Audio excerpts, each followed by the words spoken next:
On va étudier un Likuta Halachot. J'ai mis les livres là-bas, Likuta Halachot, dans Ilchot Betsin. Les lois des œufs. Parce qu'il y a des œufs qui sont permis de manger, il y a des œufs qui sont moins permis d'être mangés. Comment on peut savoir qu'est-ce qu'on a le droit de manger, qu'est-ce qu'on n'a pas le droit de manger?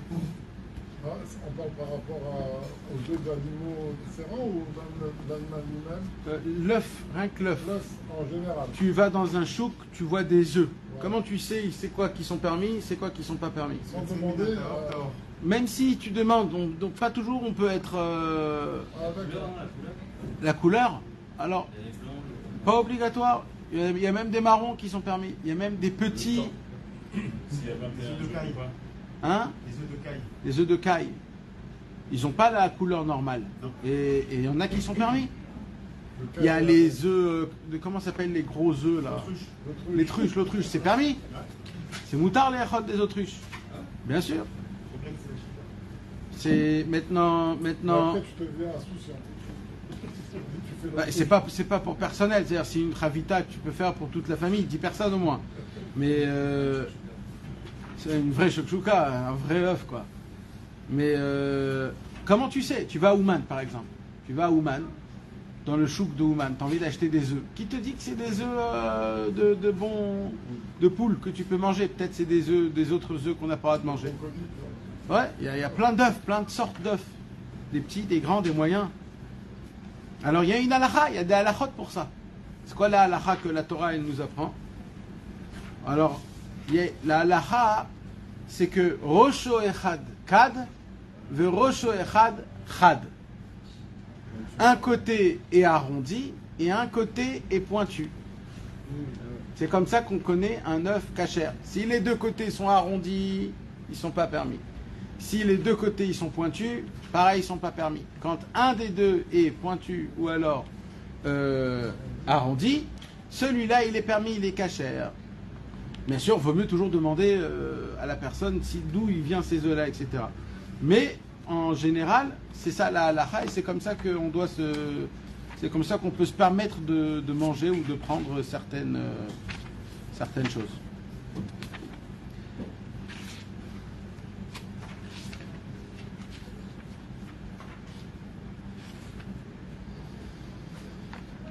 Alors, Ilchot Betim, Halakha He, c'est If Aleph, c'est une Torah.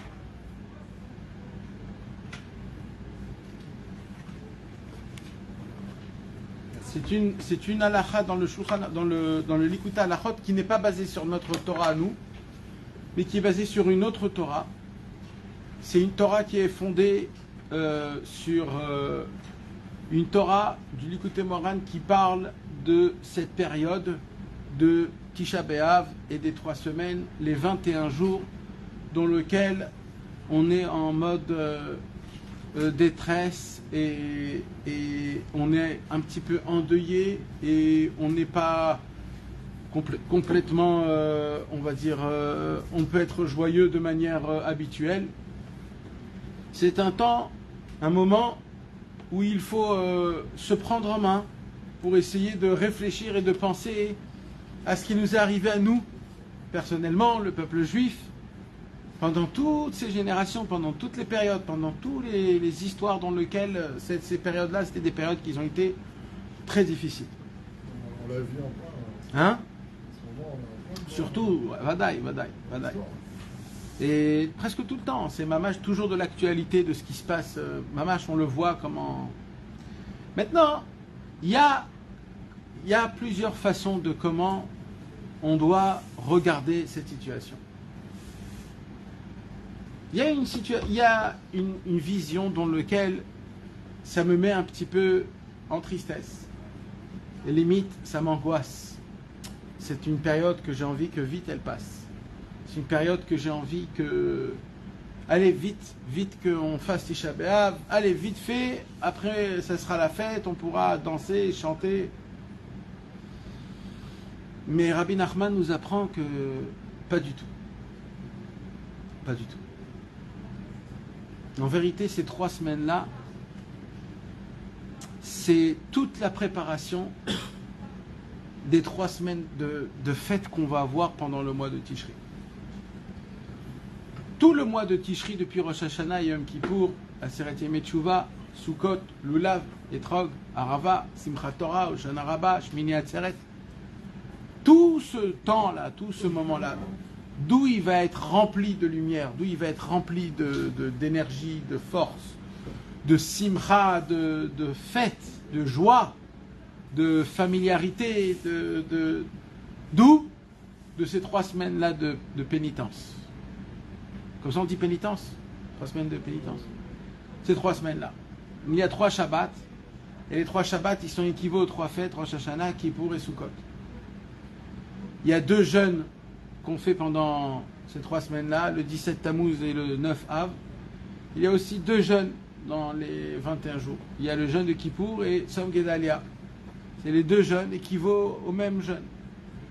Et on dit que Tisha B'Av lui-même, c'est le jour, le sommet dans lequel on a ou alors une possibilité d'être l'enatzel, comment on dit le mot l'enatzel, de profiter, de pouvoir profiter de ce jour-là pour essayer de s'attacher, de s'engloutir vers Hashem Yitbarach. Mais c'est que pour celui qui a des mochines des gadout, pour celui que son cerveau, il est prêt à recevoir et à entendre quelque chose d'autre qu'on connaît depuis jusqu'à aujourd'hui. C'est vrai qu'aujourd'hui, et c'est la normalité, c'est la réalité, c'est une période qui est compliquée, qui est difficile, c'est vrai. Tisha B'Av, c'est encore on dit c'est le jour où il faut essayer d'avoir aucun rapport avec personne.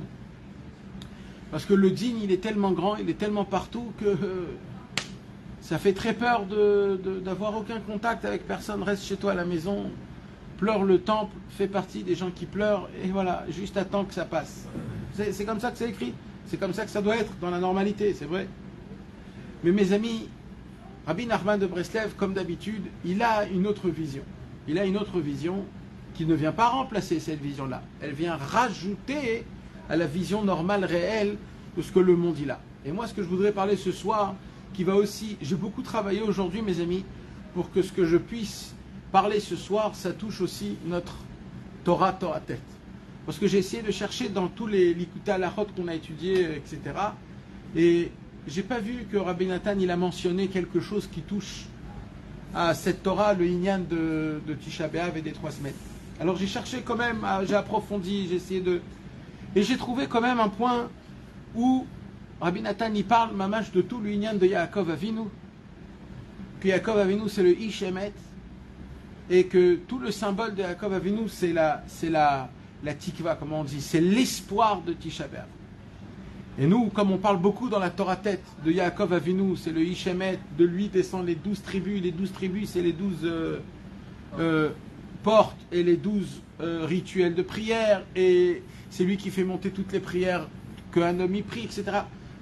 Donc j'ai vu qu'il y a un lien énorme donc avec ce inyan-là de notre Torah de Tsheva, et c'est ce qu'on va étudier, Bezrat Hashem, Ilhot Betzim, Alachae, et les Mevusseset, elle est écrit cette Alacha sur la Torah de Rabbeinu qui parle du louz. Vous vous rappelez de la Torah du louz? Louz, c'est l'os qui est dans la nuque, que c'est un os que jamais il va être détruit.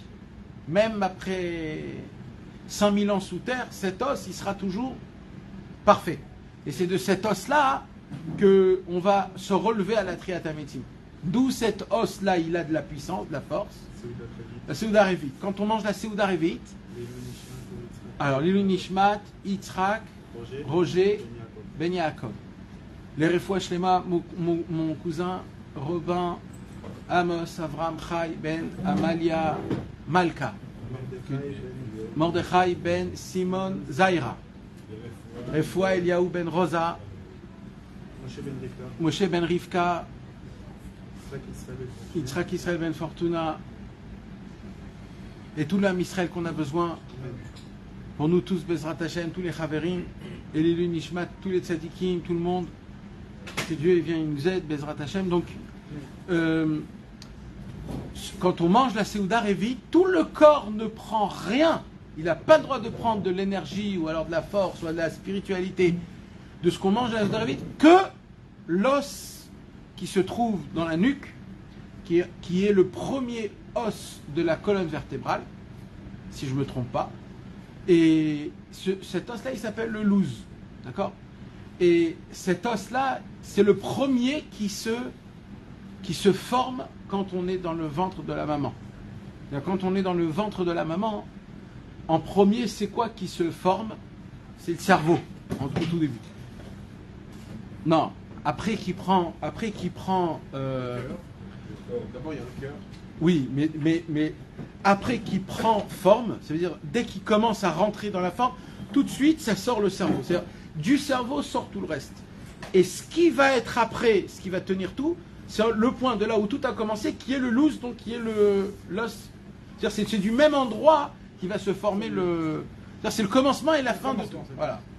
Et ça prend combien de temps pour que ça se fasse? 21 jours. 21 jours comme un œuf. Quand un œuf, il commence à se préparer dans le ventre de la poule, jusqu'à quel pond, ça prend aussi 21 jours. Et pendant les 3 semaines de 17 Tammuz jusqu'à Tisha B'Av, il y a 21 jours. Quand tu prends depuis Rosh Hashanah jusqu'à Hoshana Rabbah, 21 jours. Le nombre 21, c'est le nom d'Hachem. Eheye, Aleph Ke, Yud Ke. C'est le nom du Keter, le nom de la Teshuvah, de la Torah Vav qu'on a étudié il y a quelques années. C'est je vais être. Eheye, c'est je n'existe pas, je n'ai pas d'existence, mais je vais exister. Même maintenant, je n'existe pas, mais je vais exister. Au futur. Ça veut dire je suis un fœtus. Je n'existe et je n'existe pas. Je suis pas encore dans la... Je suis de l'abstrait au concret. Je ne suis pas encore concret, mais je suis en pleine existence. Je suis en pleine croissance. Dans les 21 jours. Voilà. Donc ces 3 semaines-là, c'est quoi ces 3 semaines-là? On est en pleine croissance. Ça veut dire on n'existe pas. On n'a pas d'existence. On est... On va être, on va exister, on va... Et ça c'est un concept qu'on peut le voir de 2 façons. Première façon, je n'ai pas d'existence, donc ce que je fais, il n'y a pas d'importance, il n'y a pas de hashpa, comment on dit de hashpa, d'influence, il n'y a pas de... Je fais des choses et il n'y a rien qui avance. Alors c'est une façon de voir les choses. Mais il y a une autre façon, il dira Benou, c'est quoi? C'est que c'est pas le moment de faire des choses. Parce que tu es en pleine croissance. Qu'est-ce que le bébé, il fait pour qu'il puisse être en pleine croissance? Qu'est-ce qu'il fait? Il faut surtout pas qu'il fasse quelque chose. S'il fait quelque chose, il met en danger sa maman. Il met en danger sa maman. Maintenant, le bébé, il dit, mais moi, je veux faire bien, moi je veux aider ma maman, je veux grandir. Non, on lui dit, ne bouge pas. Reste, laisse faire les choses. C'est ça, cette période. Cette période, c'est une période où le beitza, comment on dit, l'œuf, c'est-à-dire la création, elle est en pleine évolution. Mais elle n'existe pas encore, mais elle est en pleine évolution. C'est pour cela qu'on nous apprend que pendant ces semaines-là, c'est des semaines où il faut se rabaisser le profil. Il faut rabaisser le profil. Il faut moins faire de nouvelles choses, moins commencer des choses. Si on a des petits problèmes avec la justice, il faut essayer de repousser ça. Ou alors avec les docteurs, il faut repousser ça. Il faut essayer de faire en sorte de te faire tout petit pendant ce temps-là. Maintenant, ça c'est en gros les mots qu'on a dit. Mais ce que je voudrais ce soir faire, c'est de changer toute notion qu'on a l'habitude d'avoir pendant cette période-là. Je voudrais complètement la changer, les gamrer. Pour cela, mes amis, on va parler de choses très très importantes. Béhémet, j'espère que Dieu me donnera la force de pouvoir Béhémet, faire passer le message de bonne manière. Pour cela, j'ai besoin de vous dire une petite parabole. On va parler de la tfila, comme on a l'habitude, la Torah tête, on est en pleine tfila. Ce qu'on va parler ce soir, mes amis, c'est quoi l'idéal dans la prière? Comment il faut prier? J'ai vu que beaucoup de gens ne savent pas. Beaucoup de gens, et même des gens qui sont des connaisseurs, suite à une question que tu as posée la semaine dernière, suite à une réflexion que tu as dit aussi la semaine dernière, j'ai réfléchi à ça et je me suis dit que il faudrait que je parle des choses très importante, mais je vais vous dire la vérité, mes amis. Ce que je vais vous dire ce soir, c'est la réalité. Vous pouvez, si vous voulez chercher des autres choses, entendre des autres choses, ouais, vous pouvez. Mais moi, ce que je vais vous dire, c'est la réalité, c'est-à-dire comment elle est. Je ne vais pas vous la faire belle, ni mettre du maquillage. Non, voilà, je vais vous dire la vérité, je vais vous dire les choses comme ils sont. Et je vais vous dire aussi la beauté de comment Rabbeinu il dit comment on est prêt à se mettre face à cette vérité-là. Et par rapport à ça, on pourra découvrir qu'est-ce que c'est toute cette période-là. Vous savez, mes amis, d'abord une petite parabole, un petit exemple pour qu'on puisse comprendre. Imaginez-vous, il y a un jeu, Monopoly, je ne sais pas. On joue un jeu. D'accord ? Dans le jeu, il y a des règles. D'accord ? Il y a des règles, comme dans tous les jeux. Et c'est sympathique de jouer le jeu quand tu suis les règles. Maintenant, il y a des fois des moments où dans le jeu, tu es arrivé à un moment où dans la règle, on t'est en prison, on va dire. Dans le Monopoly, tu es rentré en prison, tu ne peux plus jouer pendant 10 tours, on va dire. C'est la règle du jeu. C'est ça qui fait que le jeu, il a un sens, plus qu'un sens. Il a du piquant, ça veut dire il y a de l'émotion. Oh là là, mais c'est quand... Oh là là, encore une fois, et tu refais. En fait, c'est ça qui crée tout le système du j'avance pas. Sinon après ça devient ennuyeux. Après c'est... Comment on décrit un jeu qui t'attrape quand tu as plus de possibilités de te prendre un coup, ou alors... voilà, tu te prends le jeu exactement. D'accord ou pas, mes amis? Maintenant, celui qui a créé le jeu, il est Raham. Tu appelles ça du suspense. Du suspense, si tu veux, ouais, du suspense.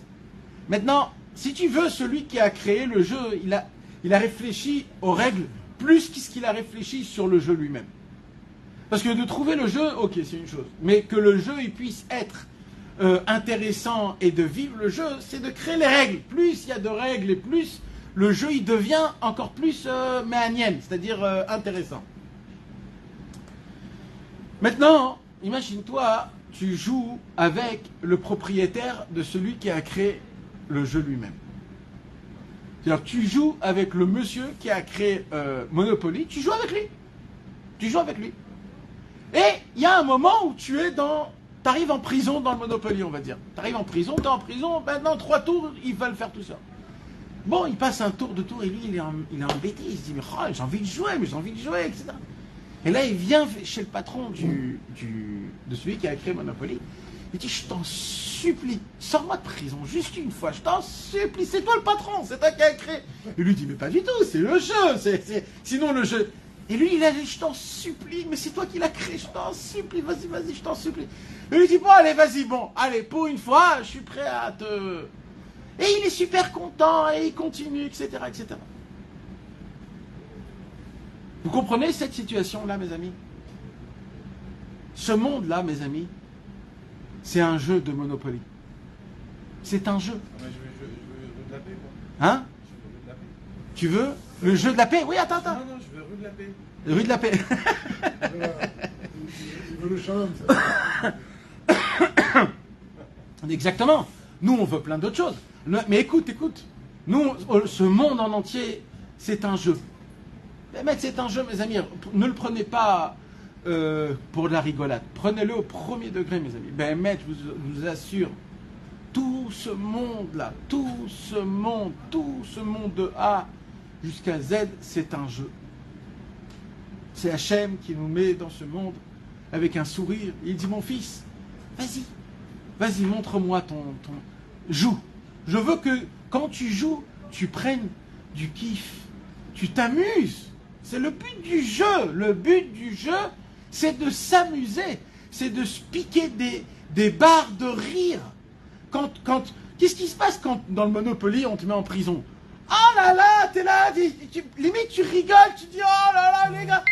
Mes amis, dans la normalité, Alpi Torah, Alpi Rabbeinu, quand il nous arrive des catastrophes dans notre vie, normalement on doit s'éclater de rire et dire oh là là Hachem, c'était pas ça du tout, ce que je voulais, oui, non mais ça veut dire c'est ça, comme ça que Hachem, de base, il nous a mis dans ce monde-ci. Quand il a rendu Mais c'est Emet, Moshe, c'est Emet, Todarba, c'est Emet.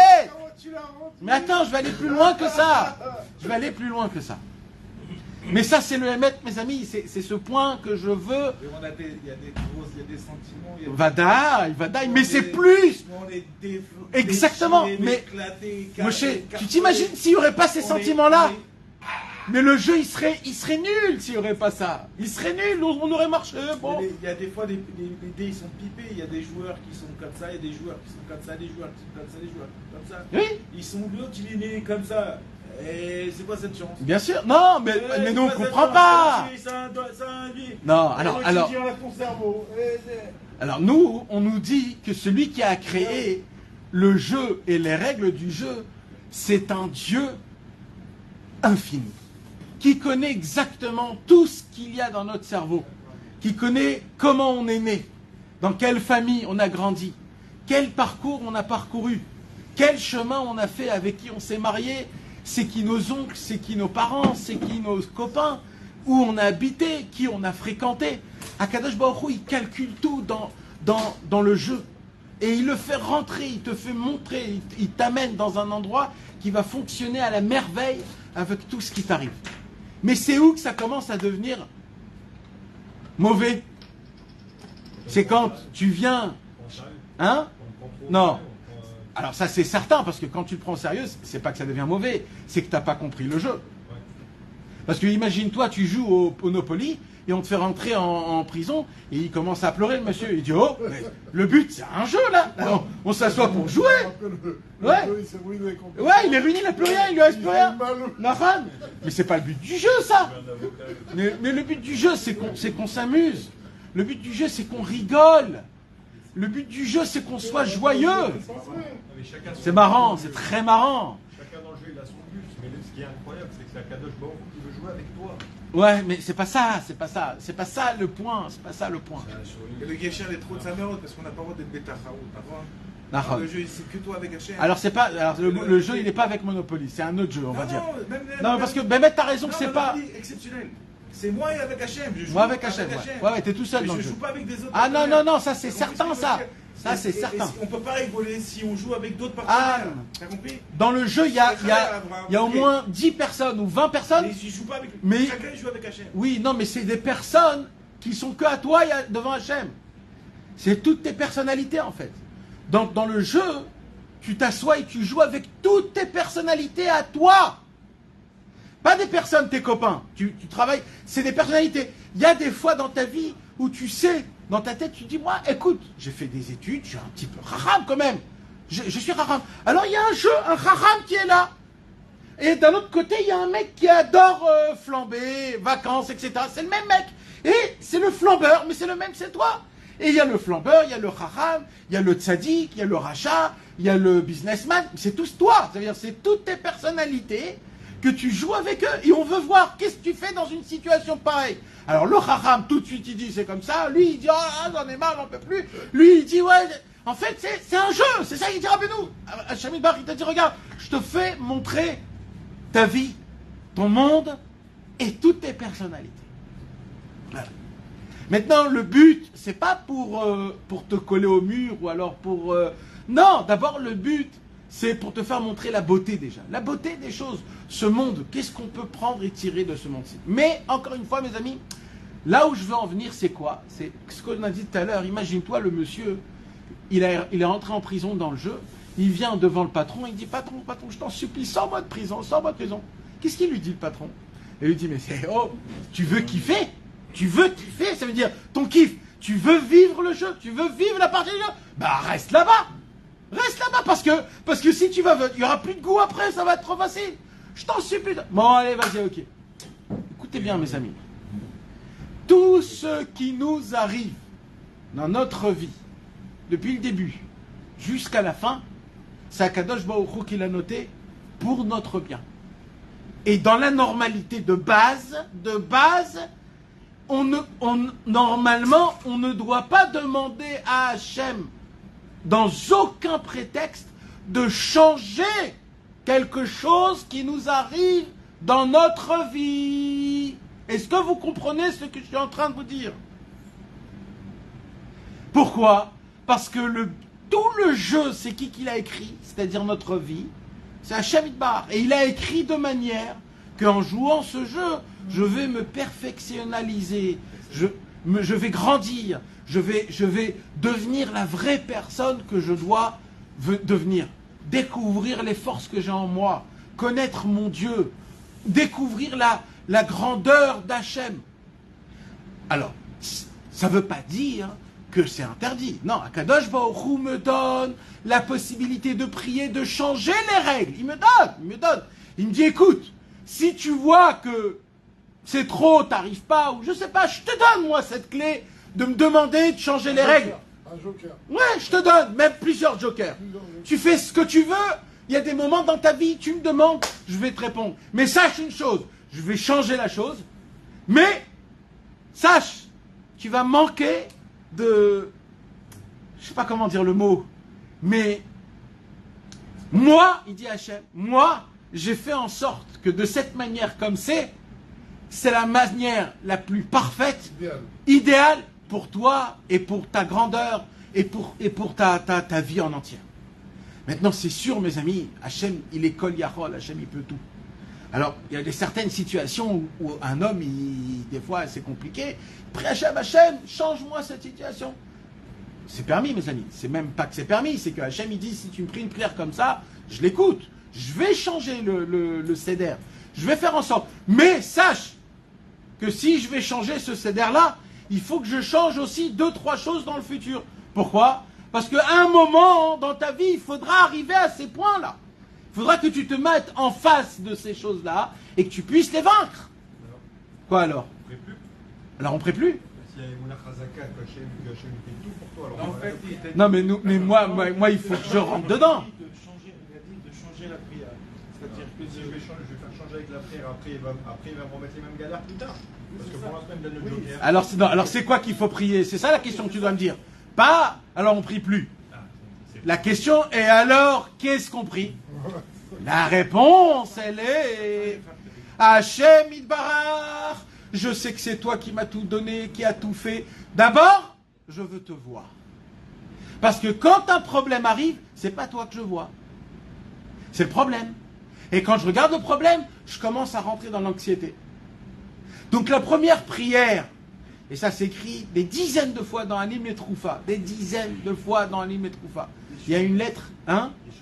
Alors, à part le Yeshuvadat, il dit Rabbi Nathan, le début du Rabbi. Nahon, mais Rabbi Nathan encore plus, Rabbi Nathan il dit des dizaines de fois à son fils, et lui-même il se le dit personnellement. Il dit, il y a des moments où je suis plat total, j'ai les roues complètement dégonflées, je roule sur le caoutchouc.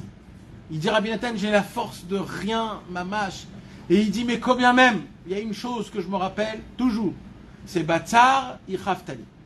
C'est-à-dire, dans chaque problème qu'il y a, je sais qu'Akadosh Baruch Hu se cache là-bas, mais moi je ne le vois pas Hachem. Ce que j'ai besoin de savoir faire, c'est que dans chaque problème que j'ai, de découvrir Akadosh Baruch Hu. Parce qu'au moment où je découvre Akadosh Baruch Hu, Hachem, c'est lui mon élargissement.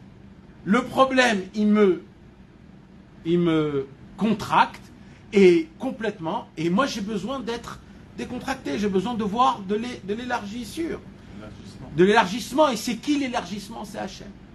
Donc d'abord, en tout premier, c'est quoi qui se passe, Ribono Shel Olam? Quoi qu'il se passe, là où je suis, à la maison, avec ma femme, avec mes enfants, au travail, à la synagogue, avec mes copains, quand je fais tout. D'abord, j'ai besoin de te voir, Hachem. Ça veut dire quoi, de voir Hachem? C'est pas du Yeshuvadat de voir Hachem? Yeshuvadat, de voir Hachem. C'est se calmer. Yeshuvadat, tu te vois toi. Yeshuvadat, c'est un travail de toi. C'est bichlal, toi avec toi-même. C'est comment on dit, Se calmer. c'est de se reconnecter avec soi-même. Notre problème, c'est qu'on est toujours notre tête, si tu veux une caricature, ta tête, elle est toujours en dehors du corps. Comme chez Schrader avec les 4... sa tête, elle est au dehors de son corps. Donc, alors il voit plein de choses, il croit qu'il est partout, mais non, ton corps est là-bas, frérot, c'est juste ta tête qui est là. Donc notre cerveau, il est toujours là où notre corps n'est pas. C'est ça notre problème. Alors on veut faire teshuva, on est prêt, on n'arrive pas. Mais pourquoi tu n'arrives pas? Parce que t'es pas... Mets ton corps avec ton cerveau. Ouais, je suis dispersé complètement. Alors Yeshuva Dat, c'est ramener le corps et l'âme et d'être reconnecté avec toi-même. D'avoir ta force avec ton corps. Ça, c'est Yeshuva Dat. Maintenant, il y a de voir Hashem Yitbarach. Ça, c'est un autre travail.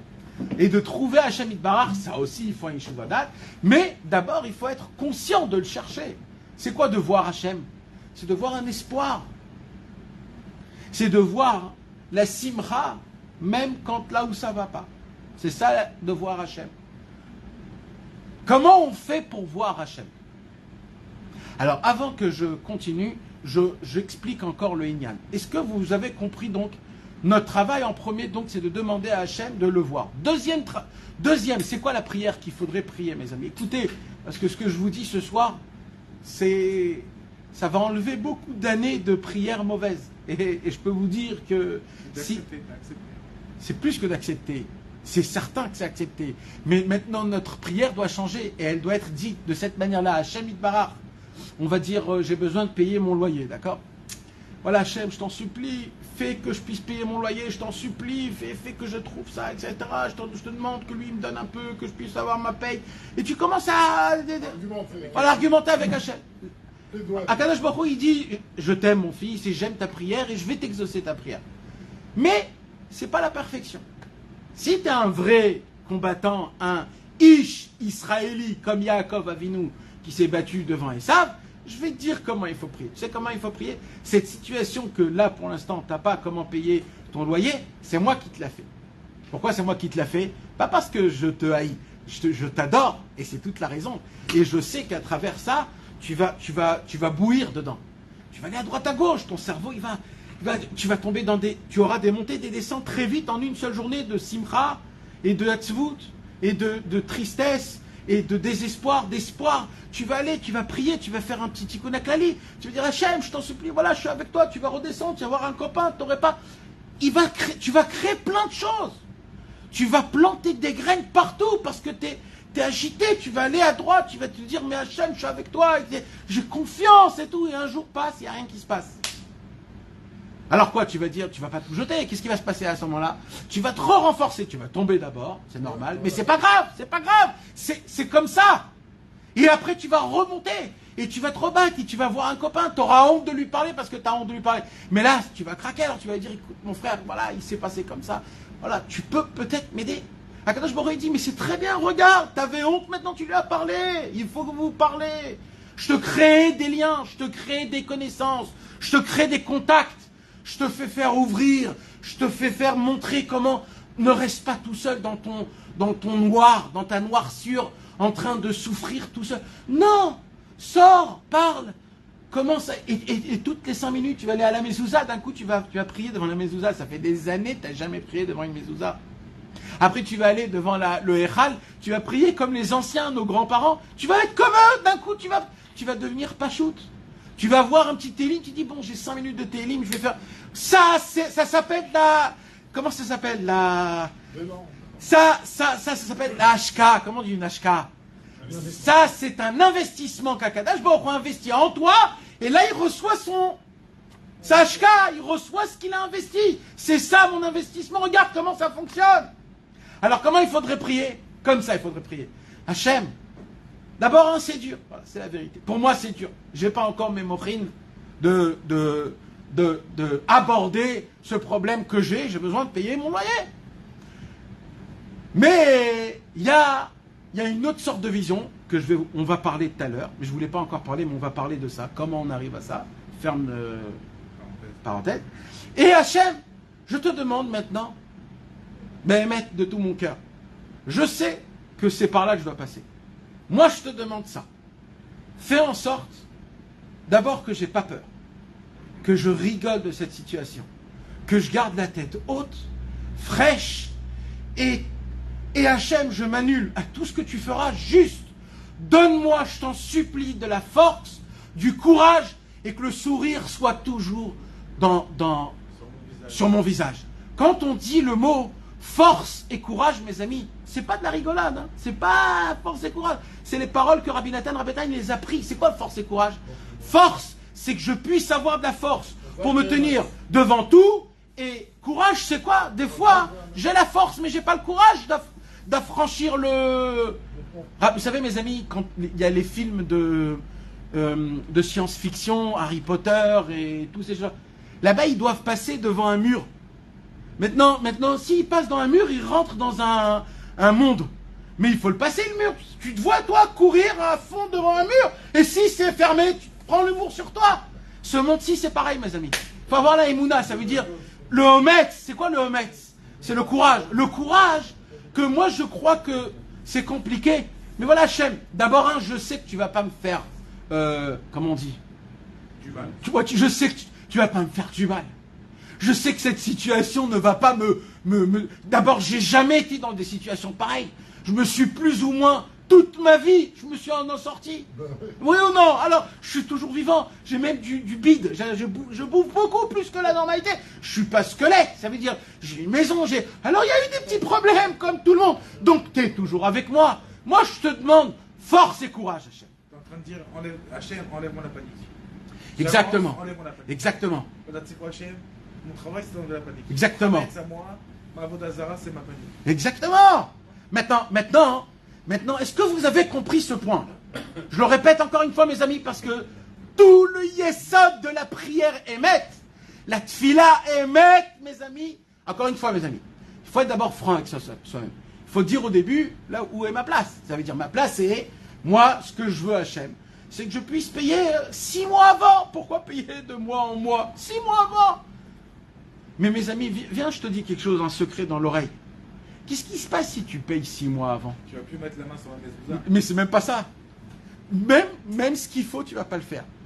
Je te jure qu'on va prendre un Netflix, tu vas t'asseoir et tu vas dire, écoute, les 6 mois, ils sont déjà rangés. Un mois, je veux me kiffer, un mois. 4 mois, je vais travailler, 1 mois de Netflix. La malo. C'est ça, en fait, tous nos problèmes, c'est quoi? C'est que les problèmes nous embêtent de se pavaner et de rien faire. Sinon, tu as la même panique, mais tu auras toujours la même panique. Donc, Kaniré que Hachem, peut-être, d'après ce que tu dis, Kaniré qu'Hachem, il veut que plus jamais tu aies de panique. Exact. Et après que tu aies 6 mois passés de moi, tu n'auras jamais la panique, c'est fini. Tu auras d'autres rawef, tu auras d'autres épreuves. Et vaut mieux que tu passes par cela, par d'autres. Exactement. Parce que qui te dit qu'est-ce que... t'es plus rawef. Exactement. Et toute la vie, c'est ça. Okay. Imaginons que tu es face à une très grande injustice dans ce monde. Ouais. Une très grande injustice. Est-ce que tu pries et tu restes passif? Ou est-ce que tu pries et tu mêles l'action? Il y a déjà des injustices dans ce monde. Il y a des injustices dans ce monde. Donc c'est vrai, tu dis c'est Hachem, même les injustices. Mais il y a des injustices. Quelque part, oui. Voilà. Moi je pense à un docteur chirurgien dentiste qui n'est plus de ce monde, mais qui était à Ranana. Ouais. Il est venu en Israël et avec 20 ans d'expérience, on lui a refusé le diplôme de chirurgien dentiste. Ouais. Et en fait, il était face à un lobby en Israël qui lui bloquait et avec des examens truqués. Il ne pouvait pas passer cet examen. Ouais. Donc il y avait la possibilité de se dire, voilà, je prie en restant passif, mais lui, il a été jusqu'au gouvernement pour dire, voilà, il y a un problème, il y a des lobbies, il y a des choses qui ne vont pas, et grâce à son action, il a permis de faire changer des choses en Israël. Voilà. Donc ma question, c'est est-ce qu'on prie en restant passif ou est-ce qu'on peut mêler l'action? Alors, en vérité, cette question, il n'y a pas de réponse à cette question. Je vais t'expliquer pourquoi. C'est quand on est devant la mer rouge. À un moment, Hachem nous dit, bon, ça y est, arrête de prier, vas-y, avance. Alors ça, c'est une très grande question aussi. Ça, c'est une très grande question. C'est une Torah de Rabbeinu qu'elle est incompréhensible, cette Torah. C'est quand qu'on arrête de prier et qu'on se met à l'action. C'est ça la question? Ouais, c'est ça. Ça, c'est une très très grande question. Eh bien, c'est la Torah de Hoshana Rabbah, c'est une toute petite Torah. Matitzak elai daber el bnei Israël veïsaou, il dit Rabbeinu, Matitzak elai beatika talia milta. Et là-bas, il dit Rabbeinu que Akadosh Baruch Hu, il lui a dit, qu'est-ce que tu pries? marche. Et le Zohar HaKadosh, il dit Beatika Talia Milta. Ça veut dire que cette conversation que Moshe Rabbeinu a eue avec Hachem, de prier ou de rentrer en action, il dit le Zohar HaKadosh, c'est la conversation la plus élevée qui existe dans toute la Bible et dans toute la Torah et dans tout. Ça a été le moment que Hachem et Moshe a parlé, le niveau le plus élevé, plus que les 10 commandements, plus que quand Moshe Rabbeinu est monté dans ce moment-là où Moshe priait et Hachem il lui dit arrête de prier, marche. Be'atika talyamilta. Atika, c'est le Atik Yomin. Le Atik Yomin, c'est l'ancien des anciens. C'est un niveau d'Hachem très élevé. C'est très dur à expliquer, c'est très dur à savoir. Il a dit une partie de ça qui est là. Pourquoi tu cries? Ça veut dire quoi? Où tu as prié, où tu as demandé, ou tu as crié? Non, c'est pareil. Dans la prière, c'est pareil. C'est une familiarité dans la prière. Crier, c'est-à-dire il n'a pas demandé, il n'a pas parlé, il a crié. Il a... Partie de ça qui est là. Pourquoi tu me cries? Non, c'est pas crier comme tu cries en bas. C'est quoi Le crier, c'est de détresse. C'est un cri de détresse. C'est aïe, aïe, c'est mal, j'ai mal, aïe. Parce qu'on a Vaïtsa ou Bnei Israël. Ça aussi, pareil. Pareil. Eux, ils criaient aussi. Eux, ils criaient, c'était un cri de détresse, pas un cri de plainte. Rasvé Shalom. C'était un cri de détresse. Tu peux pas gérer un cri de détresse. Ça te fait mal. Tu coupes en bras, ça fait mal. Aïe, aïe. C'était ce cri-là. Donc le cri de aïe ou le cri de la prière? Le cri de aïe, c'est un cri de prière. Ah, c'est ça le cri de la prière. C'est quand tu dis à Hachem, ça me fait mal. Aïe, ça me fait mal. Aïe, ça me fait mal. C'est un cri de aïe. C'est quoi aïe? C'est un cri de détresse. C'est un cri de... On a expliqué tout ça dans la Torah 8. C'est un mal que tu ne peux pas habiller dans des mots. Tu ne peux pas expliquer. Donc tu cries un cri. Alors, pour revenir à la question.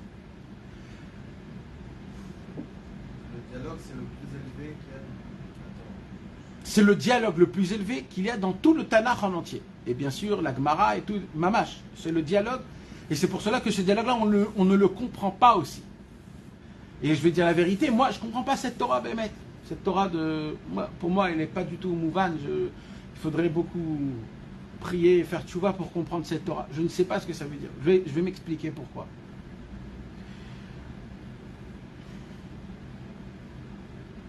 Dans la normalité,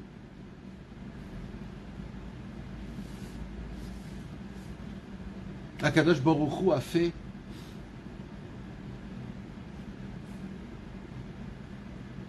que si quelque chose doit changer, il veut que ça soit nous qui le demandons. Ça, c'est la preuve d'associer qu'on est avec Hachem. Comment on est associé avec Hachem? Le fait que on demande à Akadosh Baruch Hu certaines choses et que lui, il change la chose et que grâce à ça, on a un lien. Ça veut dire on est dans le monde. Ça veut dire on donne au monde, on fait. D'accord?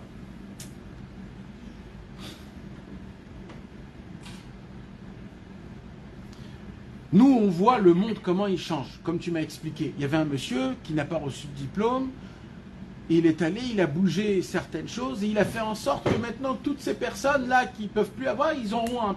Alors, on voit un truc exceptionnel, que parce qu'il était dans l'action, il a changé des choses. Alors, déjà... L'action plus la prière. L'action plus la prière. Alors, déjà, premièrement, nous, on ne sait pas comment les choses fonctionnent, déjà, que tu saches. Même si on voit de notre yeux que lui, il est allé là et il a parlé avec un tel, etc. Et en fin de compte, ça s'est fait comme ça, comme ça.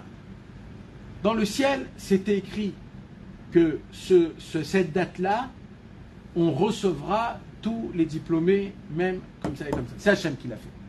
Maintenant, ça a été choisi à travers cette personne. Pourquoi à travers cette personne? Apparemment parce qu'elle était très en détresse et qu'elle a employé la prière. Akadosh Baruch Hu, il a dit, cette personne, il prie, il dépense et se demande à moi, s'il bouge, je vais être avec lui à 100%. Donc le fait que les choses ont bougé, c'est parce que d'abord il a prié et il a mis toute sa force dans la prière. C'est pour ça qu'il a réussi. Maintenant, si on voit que des personnes comme ça, ils réussissent même sans prière, eh bien, nous, on doit savoir une chose. Rappelle-toi bien de cette histoire, toute ta vie, tout le temps. Ça va te donner des réponses dans beaucoup de choses dans ta vie. Un jour, Rabbi Nachman a raconté, un jour, un homme est allé dans la forêt.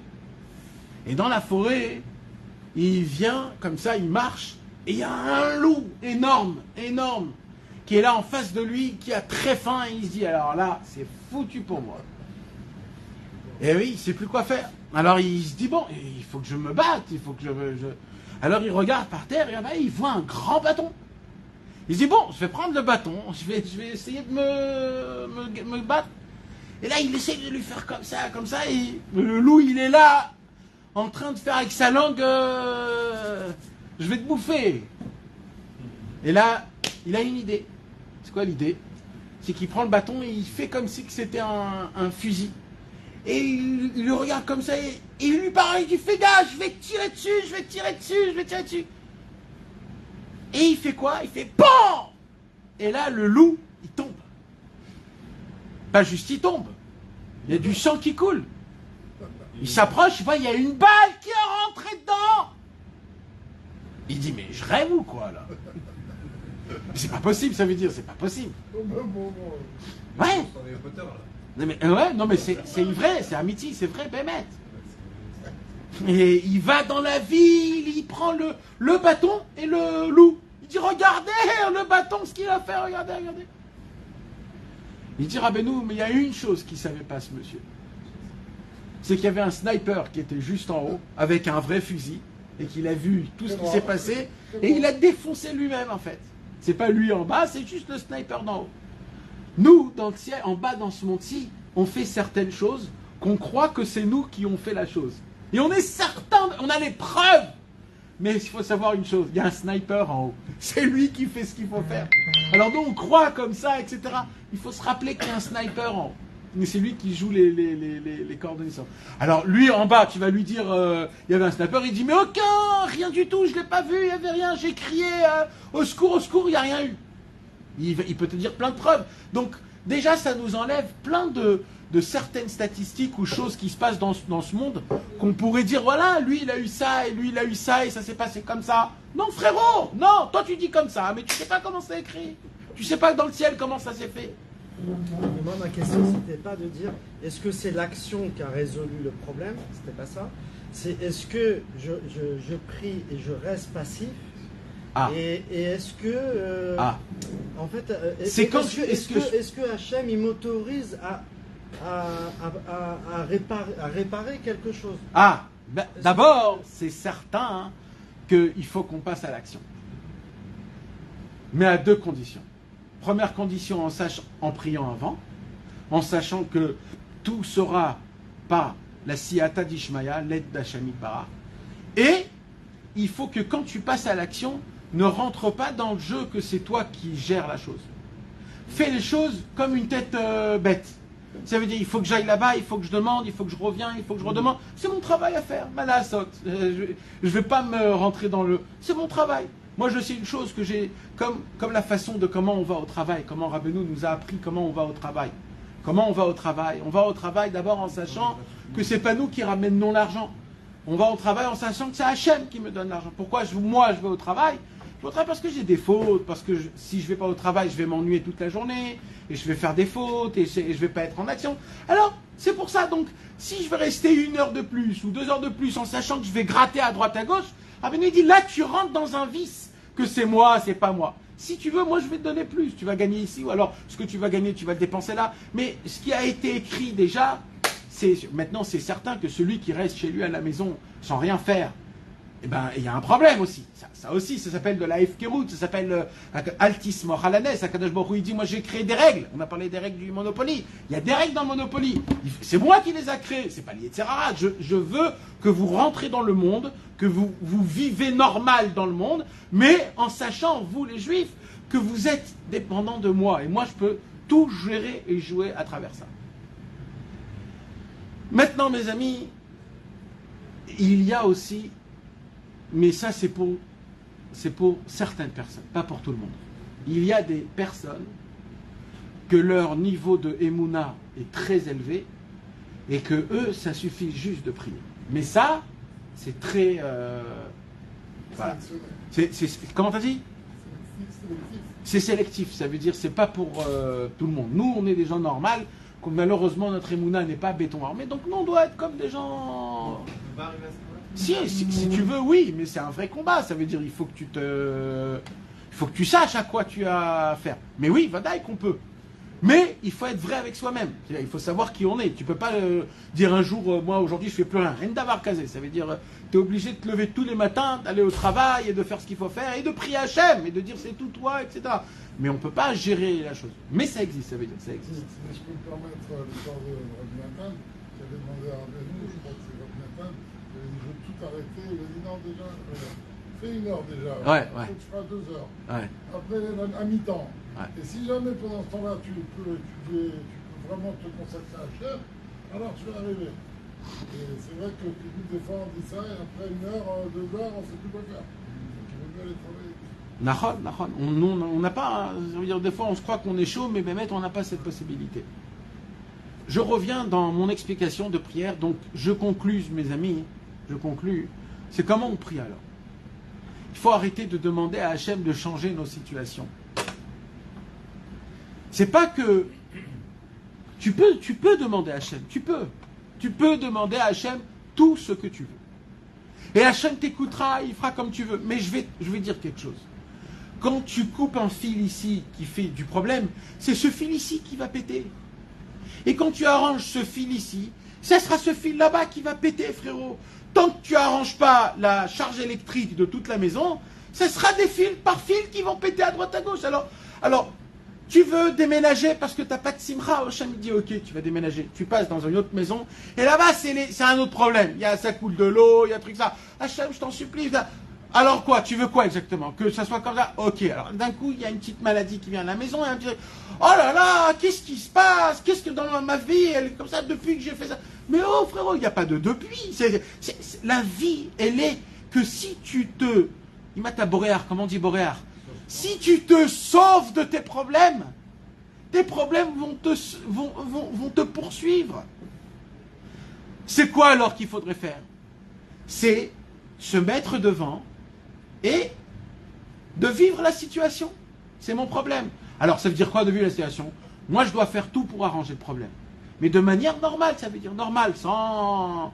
Je dois faire tout ce que je dois faire pour arranger le problème. Mais en gardant comme si que j'arrange ce problème à mon ami, pas à moi-même. Pas que je prenne le problème personnel. Je le personnalise. Il me rend fou. J'arrive... Il ne faut pas le prendre à cœur. Exactement. J'arrive plus à dormir la nuit. Ça me perturbe dans ma prière. Je ne sais plus quoi faire. Et je suis béatzvout. Et ma femme, elle est là. Non. C'est un jeu. Rappelons-nous qu'on est dans un jeu. D'accord? Il faut savoir. Donc c'est quoi qu'il faudrait prier? C'est Hachem. Apprends-moi à vivre cette situation. C'est comme si que le mec il est à la maison, et comme tu as dit, il a le tuyau, il y a une fuite, et il dit à chaque fois Hachem, notre maison, alors qu'il y a la fuite, régler la fuite. Pourquoi tu veux notre maison? C'est ça ce que ça veut dire? Aussi c'est un exemple, hein, c'est un exemple. Oui, mais c'est ça que ça veut dire. C'est quand par exemple j'ai un bouton ici. D'accord? Je prends une pommade, je mets la pommade ici. Et là j'ai un deuxième bouton ici. Je prends la même pommade, je fais une autre. Après j'ai un bouton ici. Après j'en ai un là, et après j'en ai partout. Et je mets de la pommade partout. Je dis mais oh, qu'est-ce qui se passe? Je dis, frérot, va faire une petite prise de sang. Va voir ce que tu as dans le sang. Pourquoi tu mets des pommades partout? Le ignat, c'est que quand tu essayes de te sauver de tes propres problèmes, sache que c'est pas comme ça qu'on résout les problèmes. Et nous, quand on essaye de mettre de côté nos problèmes, ou alors en ne pas faisant attention, ou alors en disant Hachem, change la situation, Hachem va changer la situation. Mais toi, tu n'as pas changé. On a une mauvaise vision de la chose en fait. Et exactement. Et c'est exactement ça que je veux que ce soir on change. Il dit Rabbeinu, c'est ça le secret de l'œuf. L'œuf, il est d'un côté pointu, d'un côté il est arrondi. C'est veut dire quoi d'un côté il est pointu, d'un côté il est arrondi? C'est veut dire que d'un côté, tu dois être dans ce monde-ci. Tu dois gérer comme dans ce monde-ci. Tu dois arranger tes problèmes, tu dois faire. Mais en même temps, tu dois savoir qu'il est pointu vers en haut. En même temps, tu dois savoir que ce problème-là, il vient d'Hachem. C'est Hachem qui a déjà décrété par qui, où et quand ton problème vont s'arrêter. Il a déjà écrit ça. Ça veut dire que le problème, il n'a pas... Ça veut dire, toi, tu regardes le problème en lui-même. Ton problème à toi, il doit être toi-même. C'est ça, le vrai problème. C'est comment moi, je vais gérer cette chose. Comment je vais vivre cette chose. Comment je vais apprendre de cette chose. Comment je vais être plus fort de cette chose. Qu'est-ce qui se passe si un boxeur qui doit monter dans quelques mois dans un ring devant un très grand poids lourd et qu'une grande médaille lui attend, et lui, pendant ce temps-là, il veut s'entraîner, alors il s'entraîne. Et comment on s'entraîne? Comment on s'entraîne dans la boxe? Alors il monte dans le ring chez lui à la maison, et son coacheur commence à lui frapper. Tu t'imagines si lui commence à pleurer et dire « Aïe, aïe, tu m'as frappé, aïe, aïe, tu m'as frappé !» Mais oh, mais t'es sur le ring, pourquoi là exactement? T'as un combat à faire. Normalement, tu dois être content sur chaque coup de poing. Sur chaque fois que je te donne, en fait, tu dois dire pam, pam, ça me renforce en fait, c'est ça ma grandeur. C'est comme ça que j'avance, c'est comme ça que je vais le descendre. Après, qu'est-ce qui se passe si vraiment... Et quand tu te fais défoncer? Non! Qu'est-ce qui se passe quand tu t'es fait défoncer avant et que tu montes dans le ring et tu vois le mec avec un coup comme un truc, tu dis mais j'en ai tellement pris que j'ai même plus peur devant celui-là. Pas peur, tu prends des coups. Oui, tu te prends, mais c'est pas des coups qui vont t'assommer, c'est des coups qui vont te rendre plus fort. Oui, ça fait... Non, ça fait pas mal. Pour le boxeur, ça fait pas mal. Parce que, non, le boxeur, lui... Quand il tombe, il a mal, hein. Oui, d'accord, quand il tombe. Quand il tombe. C'est une vraie règle, ça, ce que t'as dit. Bien sûr que c'est une vraie Les règle. boxeurs, ils te disent un bon boxeur, c'est celui qui sait encaisser. Exactement. Non, bon boxeur, c'est celui qui sait esquiver. Ouais, mais attends, non, Ah, mais... ouais, c'est magnifique. Tu veux HM, il t'envoie C'est des ce qu'il coups. fait, mais bien sûr, tu vas pas rester comme ça. Exactement. Mais si tu arrives... Il faut savoir esquiver, ça veut dire à qu'il y a un savoir problème, prendre des mais tu coups. sais. Non, Si tu as l'habitude de prendre des Ça coups... dépend quel art martiaux, tu peux absorber aussi, tu peux... un coup, tu peux te débarrasser. Il y a le judo, il y a le truc, il y a le karaté, il y a Tu le... peux le Mais à un truc, moment, mais il qu'à faut dirait savoir que aussi c'est la belle qui encaisser. fait la prière. Oui, D'accord. c'est pas ça le plus important. Le plus important, c'est d'avoir esquivé pour pouvoir regarder la situation, pour pouvoir après mieux attaquer. Ouais, mais vous allez dire, en fait, vous dites la même chose, mais dans des autres façons de réalité. Mais les deux, c'est émettre, ça veut dire. C'est une Chokhmah d'Egoïm qui dit que ce qui te tue pas te rend plus fort. Ce qui te tue pas te rend plus fort. Ouais, c'est Machokazé. Mais avec un peu plus d'Ashgara et de Emouna et de judaïcité, c'est que c'est pas que ce qui te tue pas il te rend plus fort, c'est que tout ce qui t'arrive, ça a été fait à mesure pour ta grandeur, pour t'agrandir.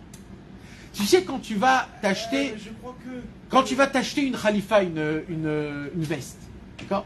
Alors tu peux aller dans un grand magasin et on va te faire un beau costume, ok?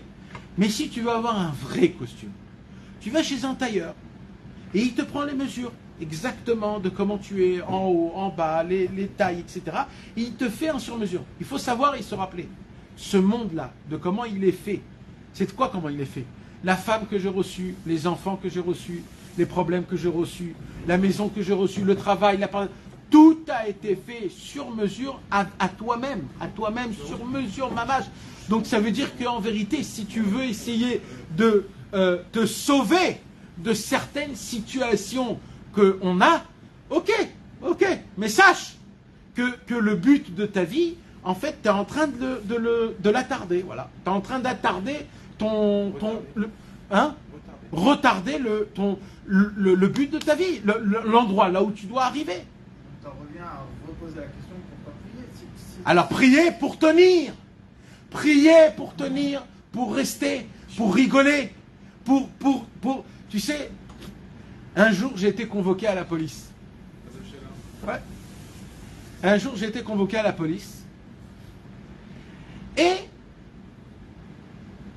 je savais pourquoi. Et je savais que j'avais rien du tout à ce sujet-là. Alors, j'ai raconté ça à ma femme, etc. Tous à la maison, oh là là, comment on va faire? Et tout, c'est... Et moi, le seul béhémeth que je rigolais, mais à fond, mais béhémeth, ça veut dire, il n'y avait rien. En plus, moi, je suis peureux et tout. Dans mon cœur, il n'y avait pas un gramme de remords ou de trucs. Pas un. Limite, je me pose la question, je me dis, mais peut-être Hachem, il veut que je sois un peu en détresse, je sais pas. Je suis, limite, je marchais en dansant qui à la police. Pourquoi? Parce que je savais que j'avais rien dans ce là. Mais ça m'a tilté quelque chose dans ma tête. Ben, ça m'a tilté quelque chose. En vérité, c'est comme ça qu'on doit marcher Partout dans les endroits où c'est compliqué, où tu dois payer un PV, où tu dois... En fait, tu dois marcher comme si qu'on parle pas de toi, Bichlal, c'est même pas toi. Il n'y a rien de tout ça, c'est cloum. Shum davar. C'est un jeu. Ça veut dire limite Hachem il te fait comme ça. Il n'y a plus rien. C'est-à-dire que tu es dans un autre monde, tu es dans un autre inyan. C'est juste un jeu. Ça veut dire, c'est comme ça. Maintenant, mes amis, ce point, donc pour revenir et pour expliquer, pour être plus, comment on dit, dans le inyan, pour nous apprendre, encore une fois, qui est très important, la façon de comment on doit prier devant Hachem. D'abord, c'est de dire son cœur parfait. C'est pour ça qu'il dit que l'arme, c'est la prière. L'arme, c'est la prière. L'arme, C'est parce que c'est ça le combat. Comment on va la prier. L'art martiaux, comment Rabbeinu, il nous apprend à prier. Exactement. C'est un art Qui ne la met pas. rien à voir avec les bourrins. Nahon. C'est pour ça qu'il a marqué le monde est un pont très étroit, mais Aïe, l'olé du tout. Parce que lui, il veut juste te prendre par le piège par avoir peur. Il veut juste que tu aies peur. Il veut juste que tu aies peur. Si tu es comme ça, t'as fait peur. Mais oui. Mais il te dit non. Mais il faut ça que c'est un jeu, c'est un trampoline. Quoi. Pourquoi quand tu sautes dans le trampoline, t'as peur? Mais c'est un trampoline, ça veut dire c'est ça le concept en fait. Il y a des gens qui sautent, qui sautent avec des mètres et des mètres et des mètres et des mètres. Avec l'élastique. Avec un élastique. T'imagines si l'élastique il pète, ben il s'en fout le monsieur. L'on les farette là, mais pourquoi ici dans ça c'est aussi. Tu sais qu'il y a l'élastique. C'est exactement ça. Nous on est attaché à Réni Mekacher, Tatsima, on est attaché au Tzadikim. Rabbeinu il dit donc si t'es attaché, de quoi t'as peur? Fais le saut, limite. De quoi t'as peur? Non, on peut pas faire le saut, hein? Malachem lidog.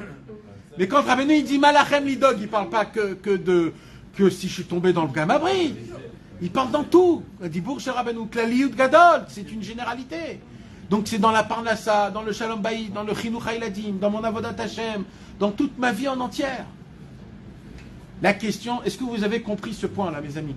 Si vous n'avez pas compris, je répète, dites-moi si... Au final, quand on n'est pas Bessimcha, c'est là, c'est ce moment-là qu'on doit commencer à être... Quand on n'est pas Bessimcha, c'est un fruit que tu fais pas rentrer à Hachem. Alors, c'est tout le concept du Likuta Halachot que normalement on est en train d'étudier, en fait. C'est quoi? Non, mais c'est une bonne question. Rappelez-moi, mes amis, de vous expliquer les deux mochines. D'accord? Quelqu'un va me rappeler? Tu me rappelleras? Les deux mochines. Les deux visions. Parce que j'ai pas encore... Hein? T'appelles ça Morin? Ouais, vision, on va dire. Les deux Etzachaim et Etzadat Tovera. C'est en fait ça, toute l'explication du cours. Pour expliquer ça, écoutez bien ce qu'il a posé. D'accord? Écoutez. Vous savez, mes amis, pourquoi on fait Tisha B'Av? Ben, maintenant avec la plus grande simplicité. Pourquoi on fait Tisha B'Av? Alors, ok, il y a les deux temples qui ont été détruits, mais même les deux temples qui ont été... Le temps, il a une mémoire, mais mis à part que le temple a été détruit, même les temples qui ont été détruits, le Tisha B'Av, c'est pour une raison de... Alors, c'était à cause de quoi, mes amis? Les Meraglim, c'est-à-dire, il y a eu les explorateurs qui sont allés en Eretz Israël et qui ont dit du mal d'Eretz Israël. C'est pas à cause de ça qu'il y a eu. Sinatrinam, c'est pas à cause de Sinatrinam. Oui, c'est quoi la racine? Mes amis, ça, Rabbi Nathan... Attends, laisse-moi... Oui. Rabbi Nathan, il a creusé le plus profond possible pour mettre le doigt sur l'enclencheur de ce qu'on pourrait appeler Tisha B'Av, la détresse, la Avelout, la Rasra. C'est les pleurs, Yosef Hatzadik. Il dit Rabbi Nathan, c'est parce qu'ils ont pleuré pour rien. Ils ont pleuré pour rien. C'est pas parce qu'ils ont dit du mal sur Eretz Israël. C'est pas parce qu'ils ont dit du mal sur Moshe Rabbeinu, Yoshua et Kalev Ben Yefouné. C'est pas parce qu'ils ont dit, ils ont parlé du mal de Eretz Israël. Non. C'est que quand ils ont entendu ça, ils ont dit, oh, quel calvaire. Ils ont commencé à pleurer. Mais ça veut dire quoi ils ont pleuré, mes amis? Viens, on dit le mot pleurer en l'an 2023. C'est quoi pleurer? C'est de gum-gummer. C'est de, comment on dit litlonen, comment on dit? Se plaindre. C'est de tourner. T'as vu? Oh là là, notre vie. Hachem, il a dit, oh, il y a une chose que je peux pas. Je vous donne un cadeau et tu te plains. Alors, parce que t'as pleuré pour rien. C'est quoi pleurer pour rien? Et Nathan, il dit Rabbeinu. Pleurer pour rien, c'est d'être triste pour rien. Et ça, Akadosh Baruch Hu, il se bat face à face contre la personne qui est comme ça. Que Dieu nous en préserve. On se met des bâtons dans les roues. On aiguise, on aiguise. Alors, on aiguise cette notion parce qu'elle est très importante et Béhémet, c'est tout le concept. Viens, on met tout ça dans notre vie personnelle. Un matin, tu te réveilles, super bien, gentil, café, etc. Tu prends tes téphilines, tu vas pour aller à la synagogue, tu rentres dans ta voiture, il y a un trou dans la roue. T'étais super bien et d'un coup, il y a le sang qui monte, il fait chaud et on te dit viens et truc, etc. Et là, tu vois ta journée, comment elle va être, rien que de voir le trou dans ta roue. Et tu vas t'arranger. Mais le problème, c'est quoi? C'est que pendant toute la journée qu'il y a eu ce trou, tu vas le raconter et le répéter en afatsa de tout le monde. Tout le monde va savoir qu'il y a eu un trou et c'est ma vie et j'en peux plus. Et c'est quoi? Maintenant, il s'est passé juste un truc. Ça arrive à tout le monde, ça veut dire. Ça peut arriver. Tout celui qui ça lui arrive une fois dans sa vie, c'est hyper normal. Limite, c'est pas normal quand ça t'arrive pas. Et toi, t'as dit non, c'est pas normal que ça m'arrive. Ça veut dire que tu deviens fou. Maintenant, ça c'est sympathique, d'accord? Mais il y a des choses... Dans la tête, c'est pas le moment. Exactement. Pourquoi tu me fais ça, Hachem? C'est exactement. Comme si qu'il y a un moment pour qu'il y ait un trou dans une voiture. Exactement, c'est pas le moment. Ouais. Mais c'est jamais le moment. Exactement. Encore ça, c'est gentil, d'accord? Il y a des situations un peu plus graves, on va dire, d'accord? Il y a des situations où tu rates un avion, alors on rate un voyage, ou un vrai truc... un vrai truc, d'accord, qui embête vraiment, d'accord. Il y a de prendre la chose comme elle est, bon, ok, voilà. Et il y a d'en faire trop et de faire des conséquences et d'aller et de dire mais ça c'était à cause de lui et ça c'était à cause de ça et ça cet imbécile là c'est à cause de lui, lui il m'a parlé et tu commences à créer du mal partout, c'est lui et c'est ma femme parce que jamais elle sait s'habiller et toujours elle est en retard et tu commences à créer du mal partout autour de toi. Et en fin de compte, c'est lui que tu vas accuser. Si on reprend l'exemple du dentiste, du chirurgien dentiste, qui lui, il a vu, il a dit, purée, on en a marre de trucs, il a mis le mal chez lui, qui venait de France, et tous les dentistes pour avoir le diplôme reconnu, il a mis le mal chez tout le monde, et à la fin, vu qu'il a mis chez tout le monde, les gens ils sont levés, ils ont dit, ah purée, ils sont beaucoup quand même à grogner là-dessus. Donc peut-être qu'il y a vraiment un problème. Il n'a pas mis le mal chez tout le monde. Pourquoi? Parce que lui, il est allé chez les grandes têtes et il a dit qu'il faut bouger. Il faut changer les règles. Il avait du monde derrière lui, il n'est pas parti tout seul voir les grandes têtes, c'est-à-dire qu'il avait des mecs qui avaient des signatures. Pleurer, c'est désespérer. Tant que tu as un espoir, c'est pas pleurer. Non, mais si lui, il a fait ça, c'est qu'il avait un espoir. Oui, il avait un espoir. Alors, tant qu'il y a un espoir, ça ne s'appelle pas de pleurer. Pleurer, c'est quand tu es désespéré. Quand tu as fait Yehush sur la chose.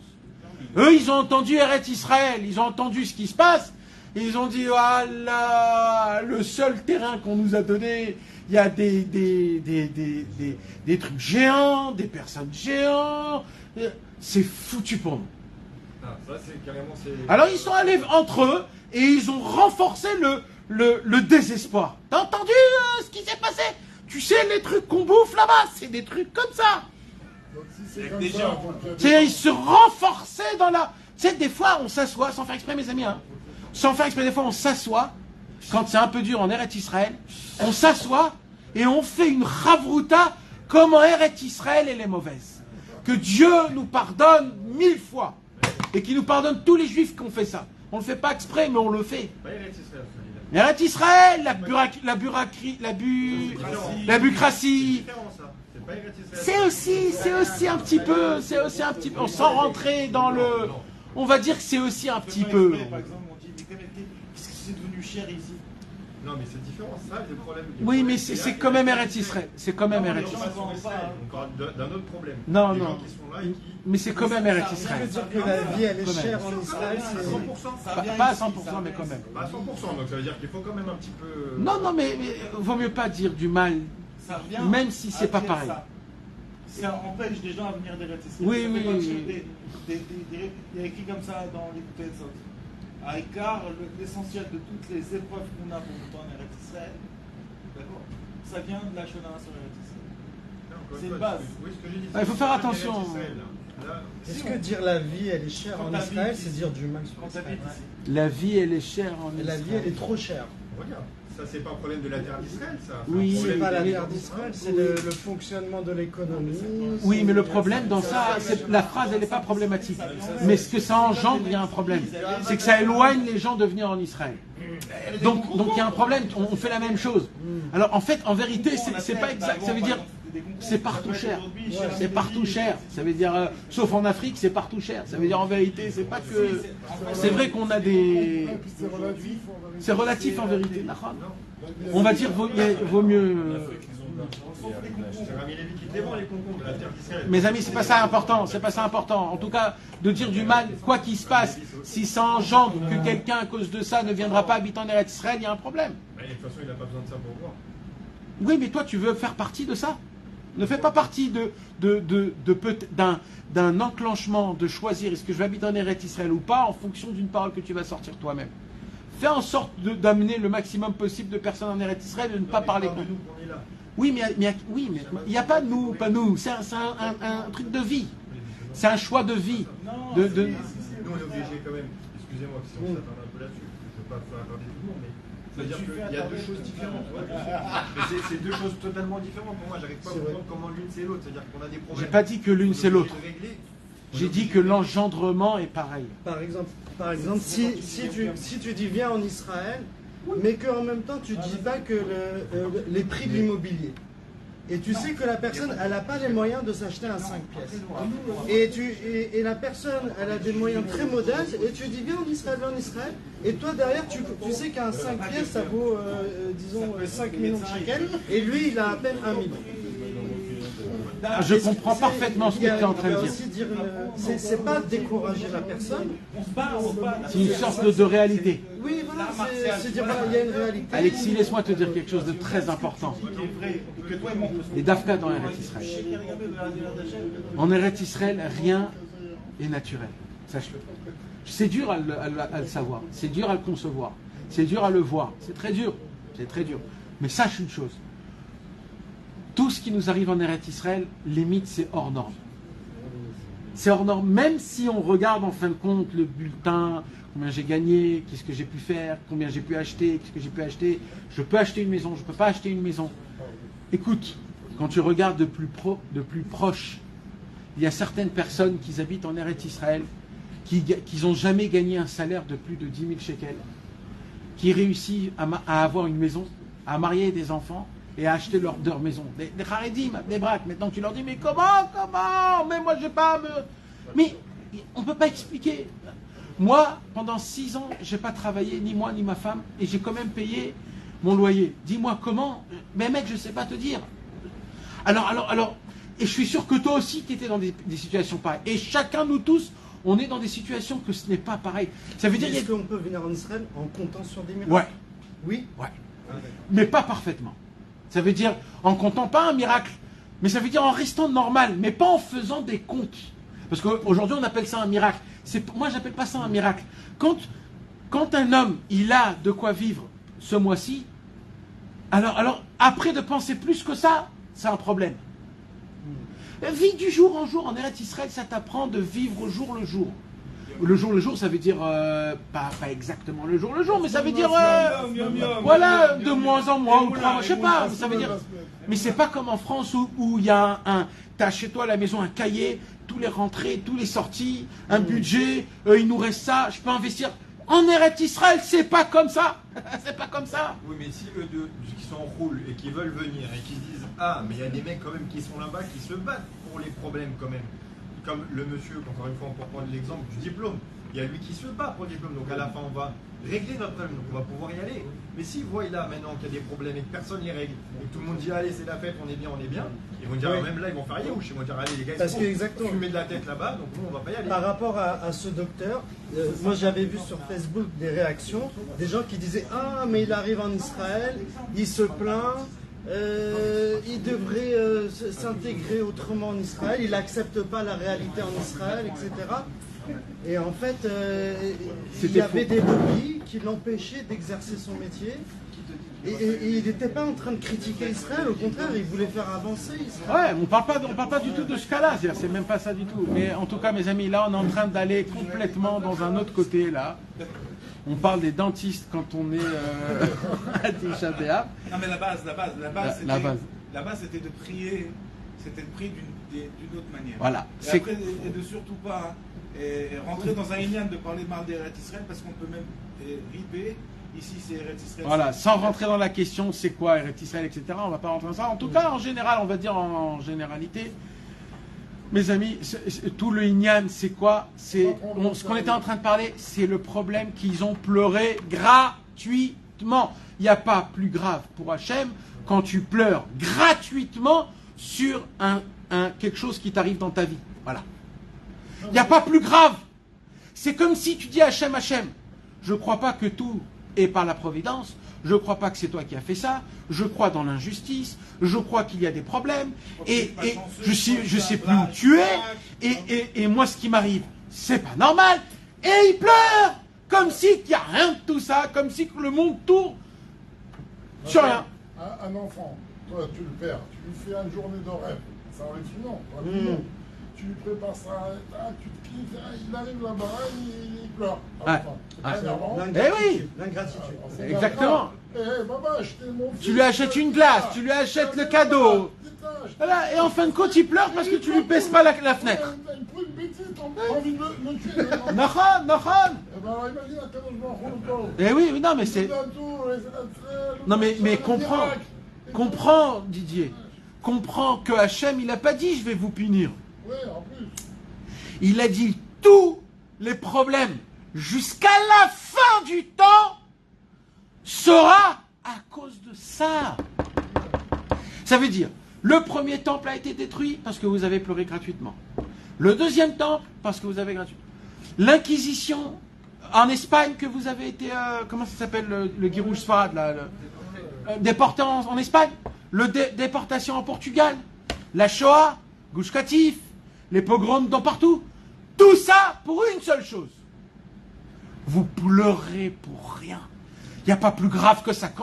Quand mon travail à moi, Hachem, c'est de tout faire pour que tout soit parfait pour toi et que toi tu pleures. Je peux plus. Même Hachem il dit je peux pas ça. Je peux pas. Oui, les trucs qui sont vachement. Eh ben moi j'en connais pas. Ben maître que j'en connais pas.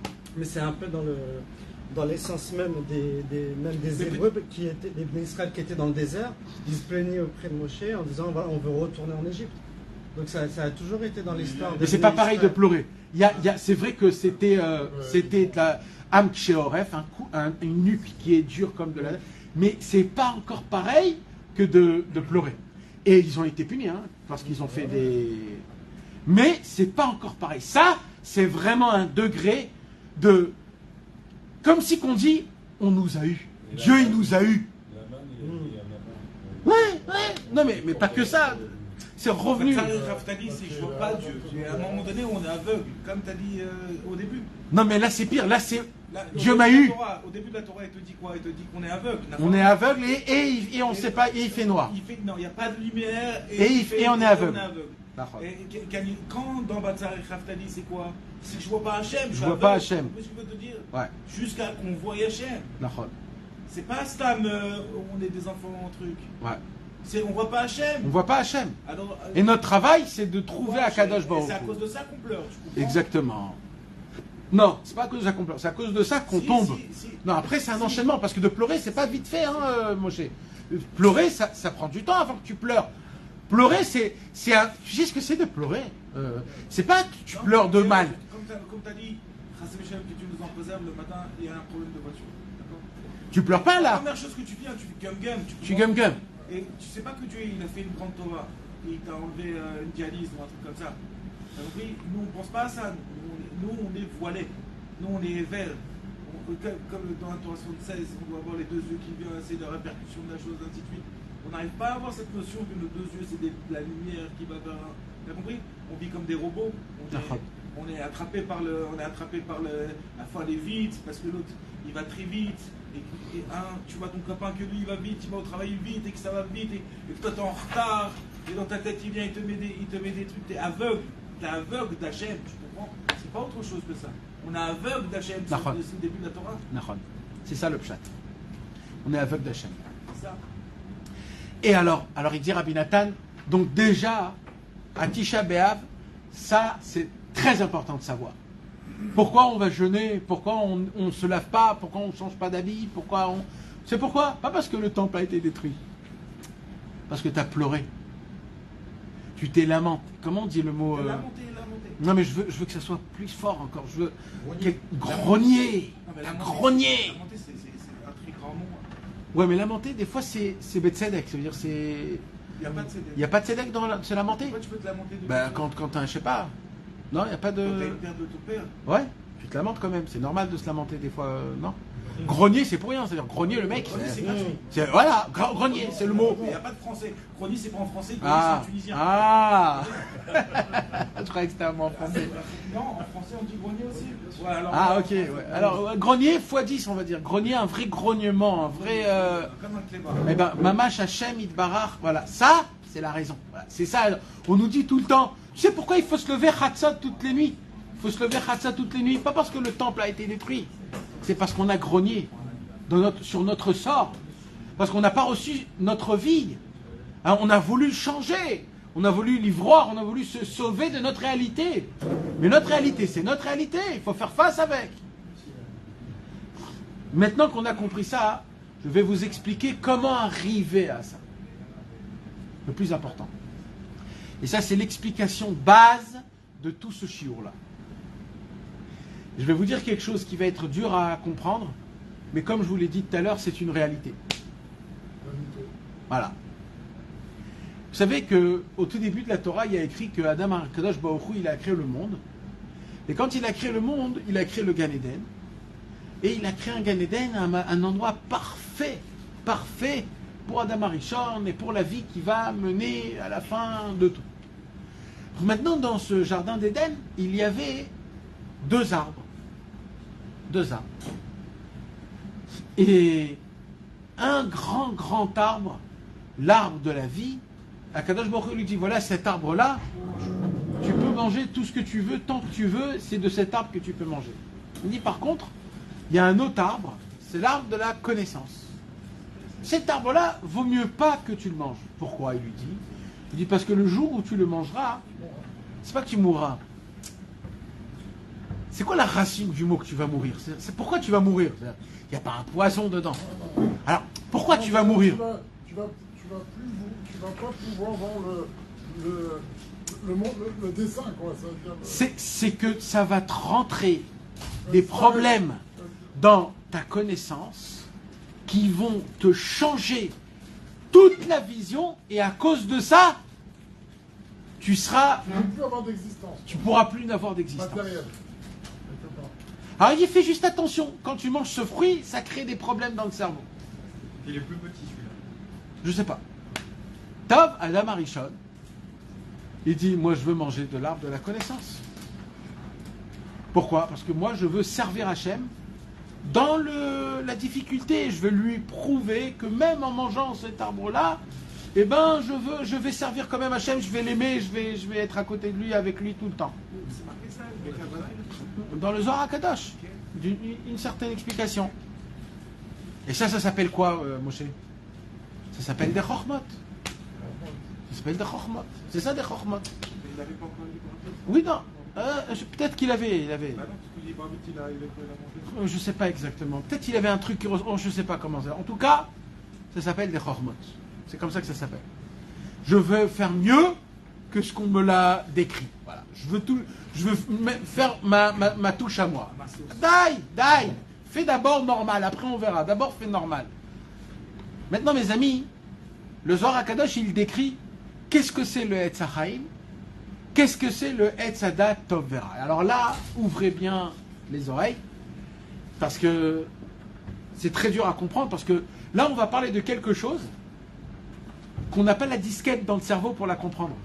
C'est comme si que Windows explique comment travaille Macintosh. Ça c'est pas possible. On est en mode Etz HaDaat, on va expliquer qu'est-ce que c'est le Etz HaChaim. C'est pas possible d'expliquer ça. Mais on va essayer. D'accord? On va essayer. D'abord, on va expliquer le Etz HaDaat Tov Vera parce qu'on est déjà dedans. D'accord? C'est quoi la vision de Etz HaDaat Tov Vera quand il a mangé l'arbre de la connaissance? C'est d'abord la présence du bien et du mal.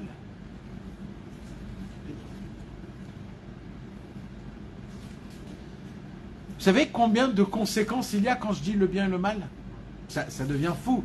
Parce que maintenant, chaque chose qui se passe, ça peut être catégorisé ou bien ou mal. Plus moins. C'est tout, mes amis. Ça ne peut pas être neutre. C'est binaire. Voilà. Au moment où il y a le bien et le mal, c'est ou là. Donc, il y a des compétitions. Et comment moi je deviens bien, Moshe? Comment je deviens bien? En regardant quelqu'un d'autre, en étant mieux que l'autre. En étant mieux que l'autre, je suis mieux. Vrai ou faux? Et je peux pas être comme ça, bien, si c'est pas sur le compte de quelqu'un. C'est toujours en faisant une compétition. Comparaison. Une comparaison. Et ça peut être même dans un cadre super beau. Je vais être le meilleur de la classe. Alors je prie Hachem, je vais être le meilleur de la classe. Et là, il y a le petit Etzachaim qui dit, ah ouais, mais ça veut dire qu'en fait, tu veux que les autres, ils soient 2, 3, 4 et que toi, tu sois le premier. Ça veut dire, si tu es le premier, c'est obligé que les autres, ils ne sont pas le premier. Ah oui. Il y en a qui gagnent, il faut que tous les autres. Eh oui, ça veut dire, quand tu dis je veux être le premier, je veux être le tzaddik le plus grand, c'est qu'en fait tu dis à Hachem, les autres, laisse-les des Rechaïm, moi je veux être le tzaddik le plus grand. Ah oui, la compétition. Hein? Alors là, c'est charmé. Quoi? Mais ça c'est un chidouche. Mais c'est un chidouche, mes amis, que vous pouvez même pas vous... Tu viens, tu pries, tu dis je veux m'attacher au tzaddik le plus grand. Ça veut dire quoi? Ça veut dire que déjà les autres, ils sont pas. Et que tu préfères que les autres aussi. Toujours le concept du bien et du mal, c'est que tu ne peux pas, si c'est pas toi qui veux le bien, que les autres y soient aussi dans le bien que toi. Tout ce qui est de mal, c'est en fonction d'un mal ou d'un bien qui est... Et des situations, toutes les situations sont obligées d'être ou bonnes ou mauvaises. C'est ça le Etzadat Tov Vera. Alors, dans le Etzadat Tov Vera, on est obligé de mourir. Pourquoi? Pourquoi on est obligé de mourir? Parce que la mort définit la vie. Et comme c'est ou bien ou mal, pour vivre, il faut mourir. C'est le secret du Etzadat Tov Vera. Il lui dit à Hachem, si tu manges de cet arbre, tu mourras. Pourquoi tu mourras? C'est pas une punition. C'est parce que pour vivre, comme la définition de vivre, elle est binaire, elle est que à travers son inverse. Donc pour vivre, il faut mourir. Donc tu devras mourir. Par contre, il y a un autre arbre. Le Etzachaim. C'est quoi le Etzachaim? Harmonie. Le Etzachaim, ni le bien, ni le mal existent. Ni le bien, C'est que la vie. parce que le bien, il est en fonction du mal. Ah oui, C'est que la vie. Tout est vivant. que la faillite. Tous, ils sont changés, ça veut dire ils sont, comme on dit, différents, mais jamais un en face de l'autre. On est tous parfaits.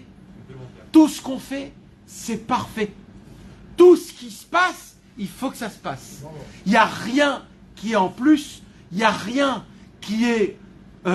c'est la vie en pleine croissance. Alors, écoute bien. Normalement, Hachem, il te dit, mange que le Etzachaim. Moi, je veux que tu vis que là-bas. Mais malheureusement, Damarichon nous a mis dans l'autre côté de vie. Quand je dis nous a mis, c'est nous qu'on s'est mis. Parce qu'on était tous dans son corps. Donc c'est nous qu'on l'a... Voilà, quand il a bougé sa main, c'était toutes les neshamot qu'il y avait dans sa main. Et je suis sûr que moi j'étais ses dents qui ont croqué. Ça veut dire on était... D'accord? Mais, puisque la demande d'Hachem, notre avodat Hachem, c'est quoi? C'est combien même de vivre le Etzachaim. Parce que là où Akadosh Baruch Hu, il veut que tu le suis, c'est d'après les règles du Etzachaim, pas d'après les règles du Etzadat Tov Vera. Le Yetzirara, il a pris les règles du Etzadat Tov Vera. Le Yetzirara, il veut que tu sois le meilleur, il veut que tu sois le plus connaissant, que tu gagnes le plus d'argent, que tu écrases le maximum de gens pour être plus haut, et ainsi de suite, ainsi de suite. Par contre, Rabbeinu, et surtout Rabbeinu, mais les tzadikim, il nous apprend que quoi? D'abord à Zamra, tout est bien, tout est beau. Oui, tout est comme il faut, tout est parfait. Sois content tout le temps. Regardez bien, mes amis, tout le langage de Rabbeinu, c'est un langage qui ne va pas d'après les règles de ce monti. Ça veut dire, il te dit, même le plus bas, il est attaché à Hachem. Ah bon? Mais normalement, un clochard, il peut pas, il peut pas. Non, mais non, il te dit, si. La simcha, la emuna, même quand tu fautes, tu peux t'attacher à... Mais comment? Moi, j'arrive pas à comprendre. Comment c'est possible? J'ai fauté. Mais tu comprends pas qu'il y a deux façons de regarder les choses. Il y a le cerveau du Etz HaChaim et il y a le cerveau du Etz Hadat Tov Vera. Le cerveau du Etz Hadat Tov Vera, c'est la compétition. C'est qui arrive le premier, c'est qui est le meilleur, c'est qui est le plus beau. Et tout ce qu'on définit, c'est à travers des inverses de l'autre côté que ça se pourrait être moi. Ça veut dire on définit le bien à travers les mauvais. Mais c'est complètement du shaker, ça. La définition du bien, elle est que par le bien comme il est propre. Le Etzraïm, bien sûr, Moshe. Bevadaï. Non mais... Oui, mais c'est pas le Tov. C'est pas le Tov. Nous, on dit c'est le Tov parce qu'on est dans le Etzadat Tovera. Alors, en regardant le Etzachaim, on l'appelle Tov. Mais dans son essence, à l'authenticité du Etzachaim, on appelle ça la vie. Regarde la vie, là où il n'y a pas les êtres humains. Je vais donner un petit exemple. Va dans une forêt amazonienne où il n'y a pas eu d'être humain, d'accord? Rentre là-bas, et là-bas, tu vas pour la première fois de ta vie voir comment le monde évolue sans toi. Sans toi, t'as pas mis rien. Regarde, c'est la vie, ça, c'est la vie. La fourmi, elle donne à la truc. Tout est en vie. Même quand il meurt, ça s'appelle pas mourir. Ça s'appelle s'éteindre, et c'est pour se refaire encore plus fort. En fait, c'est un recyclage. C'est un qui donne l'autre. Les fourmis travaillent pour la génération prochaine qui va venir. Les mille pattes, ils mangent les excréments, les trucs. Chacun, il a un travail. Les arbres, ils sont là. Ça veut dire qu'il y a toute la vie. Il n'y a rien besoin de rien. Ne touche rien. Tu peux pas dire, ce cafard, il est pourri. Il n'est pas pourri. Il est comme il est. Il est comme ça, il doit être. C'est quand tu es dans la matrice de Etz Hadat Tov Vera, là tu dis, c'est quoi ce cafard là, je vais l'écraser. Bah oui, quand tu es dans une maison au 10e étage comme un perché, je sais pas où, quand il y a un truc là, oui, ça te fait... Mais quand tu es dans le... Il est monté jusqu'en haut et... Alors juste termine, c'est très important. Pourquoi je parle de tout ça? C'est ça que... Parce qu'au moment, mes amis, où j'ai cette notion dans mon cerveau, là, vous comprenez que la prière, elle prend une autre formule. C'est pas que je demande à Hachem que ma situation change. Je demande à Hachem que ma matrice de mon cerveau, il change. Pas la situation. Et c'est ce que je vous ai dit. Comment on prie? On dit pas change la situation, mais on dit Hachem, prépare-moi mentalement, physiquement, avec tout, à aborder, à vivre ce problème-là, avec les épaules fortes, en rigolant, en se moquant, mais en gardant la tête froide et en n'ayant pas peur de ce qui va m'arriver, de cette situation. Et après, il a dit à Benoît, et après. Nachon. Il a dit, mais après, je vais mourir. Je dis après. Nachon. C'est parce que nous, dans notre cerveau, ça va pas très très loin. Ça arrive qu'aux autres. Ouais, ça arrive qu'aux autres. Ouais. Non, mais à la fin, quand il a amené là, il a dit, oh, ça va, t'es pas arrivé à ce stade. Ouais. Et là, on revient au départ, c'est ton problème. C'est ça les deux mots. C'est ça les deux mochim. Vadaï, mais kol ramrak.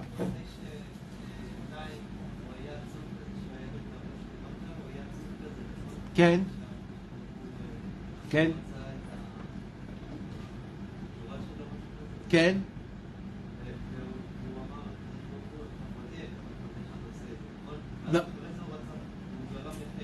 נכון. זה היה בגלל העצבות שלו. זה היה הבעיה שלו. הוא היה צריך להיות בשמחה למרות הכל. למרות הכל. נכון. Mes amis, toute notre vie, on peut passer à côté de notre vie en étant dans l'Hitbodedut, en étant dans la Vodat Hashem, en étant juste parce qu'on ne connaît pas l'approche qu'on doit avoir avec Hachem et la raison dans laquelle on doit vivre dans ce monde-ci. On a la vision de la Tarbout Maravite. Comment on appelle ça, la Tarbout Maravite?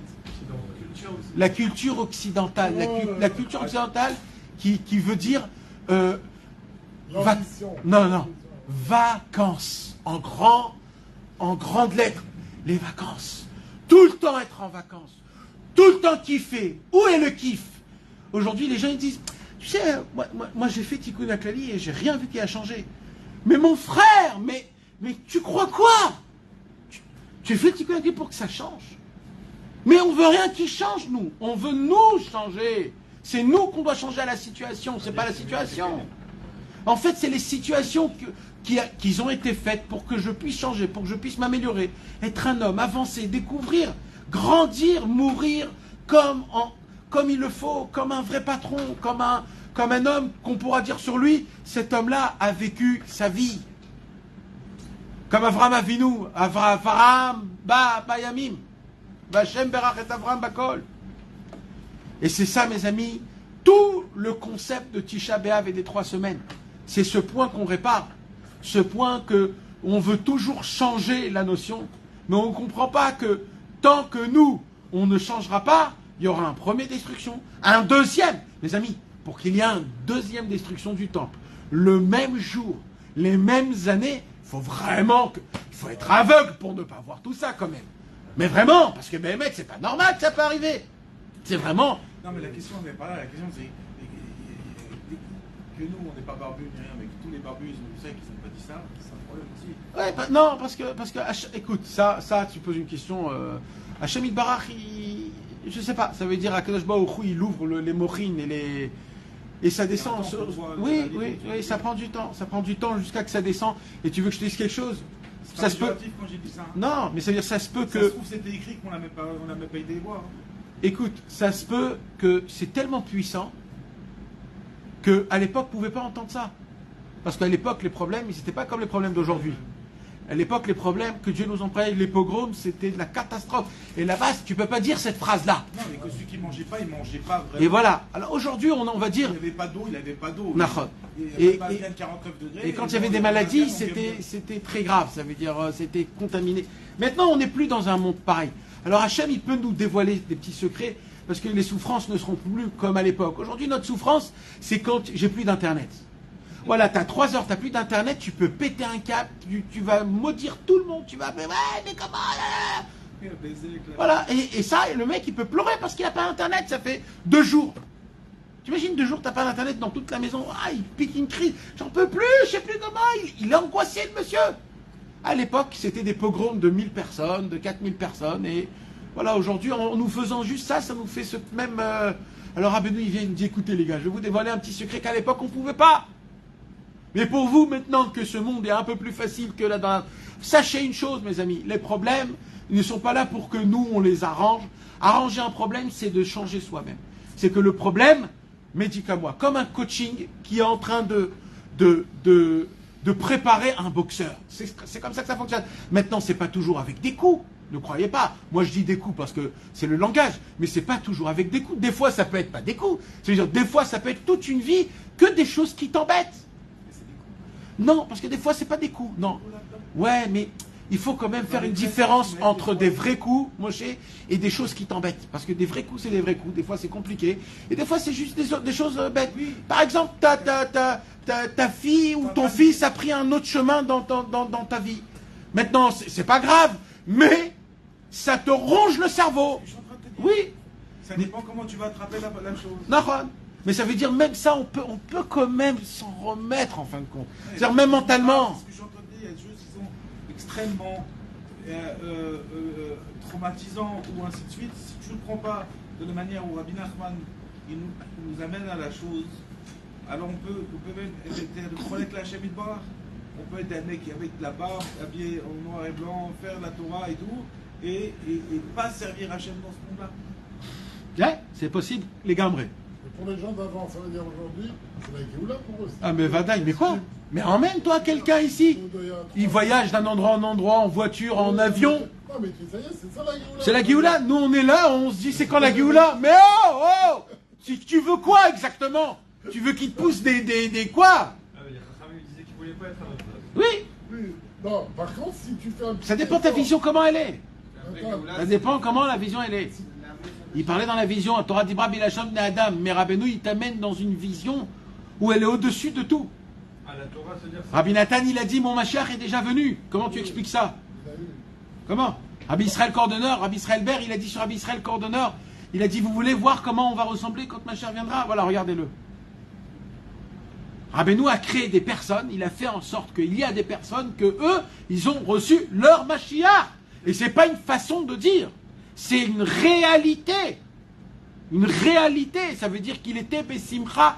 Vraiment, il voyait que du bien partout. Pour lui, c'était énorme. Non, mais Simcha, c'est aussi un terme qu'il faut aussi aiguiser parce que la Simcha, comme tu dis, qui voyait du bien, il voyait tout ça, on peut voir le bien de partout sans être potentiellement Bessimcha. Mais ça s'appelle pas Bessimcha, ça. Oui, non, mais ça veut dire ça en plus. Ça, c'est le problème d'aujourd'hui. C'est ce qui se passe aujourd'hui. Aujourd'hui, tout est bien et on n'est pas Bessimcha. En vérité, tout est bien. La Simcha, elle dépend pas de c'est pas parce que c'est bien qu'il va être sa mère. Au contraire, si c'est bien pour nous, c'est normal aujourd'hui. Non, Si ça c'est aide, bien, ça on se aide. réveille, va Ça bien. aide, Oui, ça mais aide. c'est pas ça. Non, mais ça aide. Alors, quoi, C'est le chemin. Ça, c'est le chemin. Pour commencer à être Bessimcha, il dit Rabbeinu, il faut d'abord se contenter de ce qu'on a. Ça aide. On ne peut pas être Bessimcha au tout début si on ne sait pas se contenter de ce qu'on a. De regarder, j'ai des lunettes, j'ai une kippa, j'ai des habits, je peux m'habiller, je marche pas pieds nus. Alors déjà, c'est un point d'être Bessimcha. Ça, c'est un point d'élan pour arriver à une simcha qui est plus élevée. Mais pour arriver à une simcha qui est plus élevée, il dit Rabbeinu, même si tu n'as pas de simcha, c'est limite même faire des blagues. Rabbeinu, il dit même faire des bêtises. Si tu es aussi, Kacher, si tu es aussi loin de la simcha, il dit Rabbeinu, arrive à faire des bêtises, Kacher, fais le fou. Une Simcha et la Torah. Mais ça, La mais, Simcha, c'est que- non. Il y a ça aussi. Mais d'abord, il y a des petits conseils pshutim que nous, on peut avoir déjà. Mais Nous- c'est pas de la Simcha. C'est-à-dire que la Simcha, Non, mais je on suis en est train au de stade t'expliquer que la simcha qu'on parle, c'est pour arriver à la simcha. Il y a un chemin pour arriver à la simcha. Personne ne sait c'est quoi la Simcha. Si, tout le monde le sait. Il faut arrêter de dire... Des gens qui sont habillés tu vois, beaucoup, la Mishnah, ils la connaissent pas. Ils sont pas sa mère, je comprends. Donc, tu peux pas dire que la Torah qu'ils ont fait plus que toi et moi, multiplié par. T'as compris? Mais pour toi, ils sont pas sa mère. Non, ils sont pas sa mère. Donc, c'est pas la Torah qu'ils ont étudiée qu'il a rendu sa mère. C'est la Torah de Rabbi Nachman, elle te rend sa mère. Pourquoi? T'as compris ce que je veux te dire? Cette Torah-là, qu'elle te rend Bessimcha. T'as compris ce que je veux te dire? Qui te dit, Zen, Choubieou, je vais papa. Ce qui te dit Rabbeinu Akadosh, sa Torah nous rend Bessimcha. Sa manière de comment faire du fight, l'arme de la prière, de le fight, ce qu'il nous demande Rabbeinu, c'est ça qui nous rend Bessimcha, de nous dire que tout c'est Hachem. Que c'est Hachem, c'est lui qu'on doit pointer.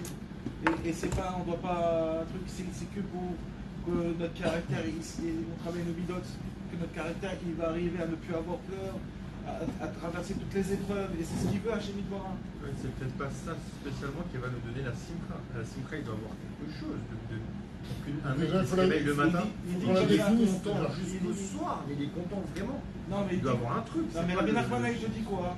Il te dit, Midabé Shtuta, juste rien qu'on commence à rigoler. Oui, Ah, mais ça c'est le commencement.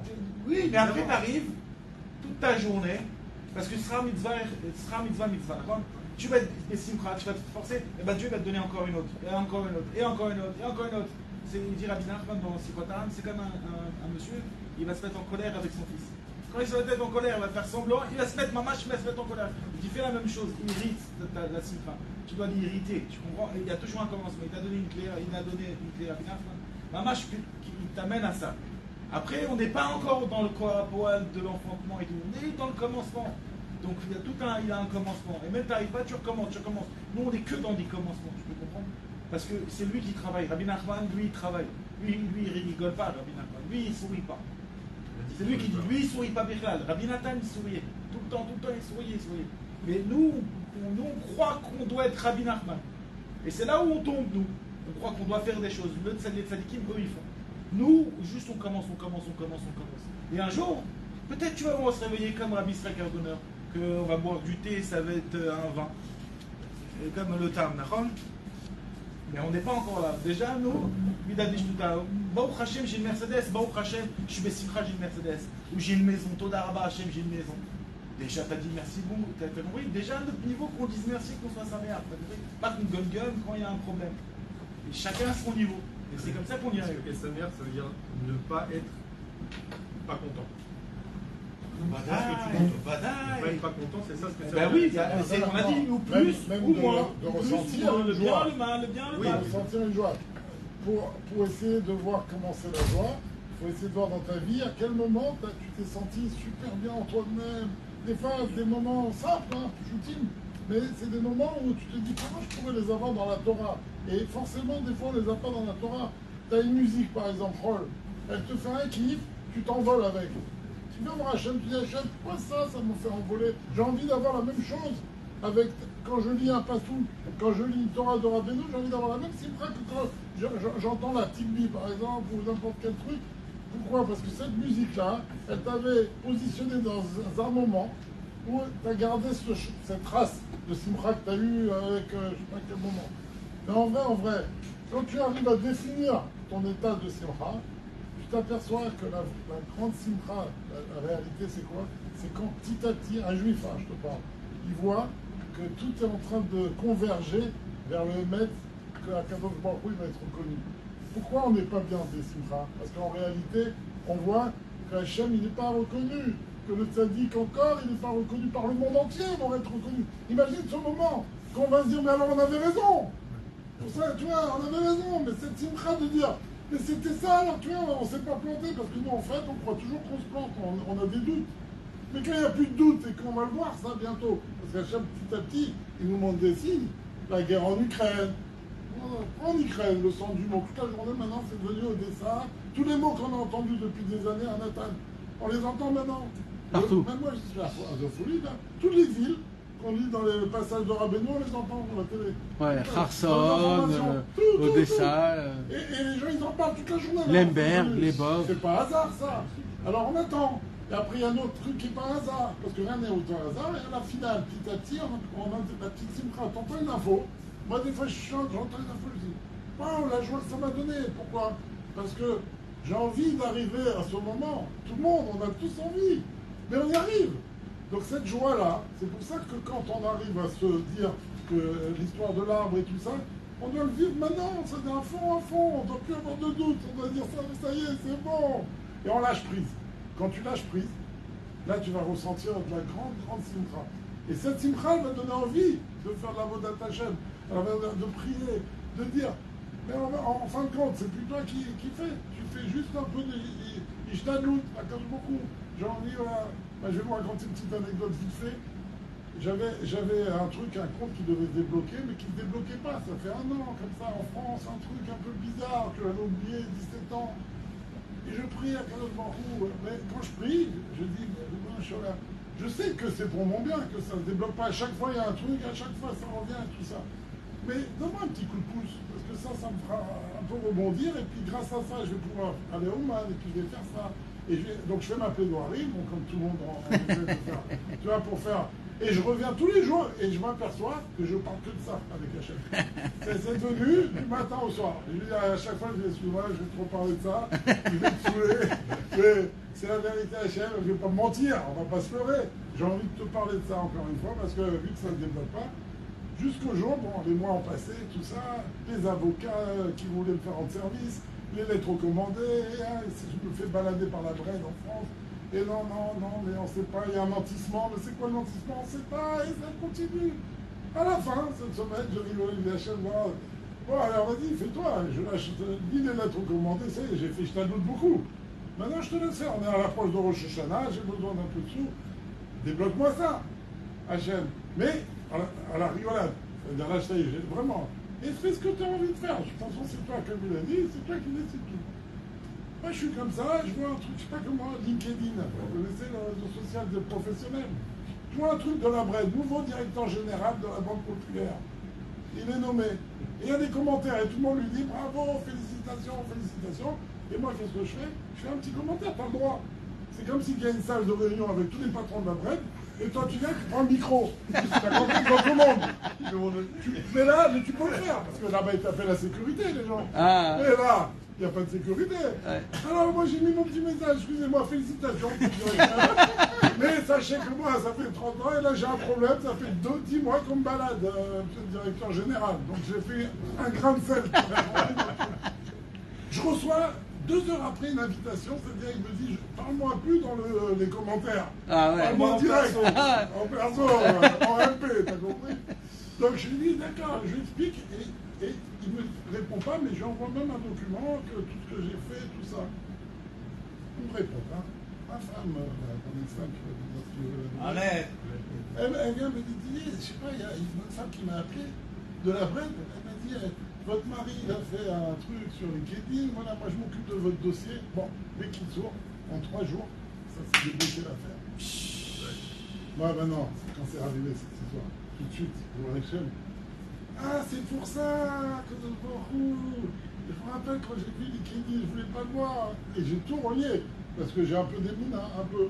Donc je relis toute cette histoire, et je vois le pourquoi du comment, et je vois qu'en fin de compte, à la finale, il a fallu, tout ça, les lettres recommandées à la part, un jour que la direction elle est venue, parce qu'il a besoin et tout ça.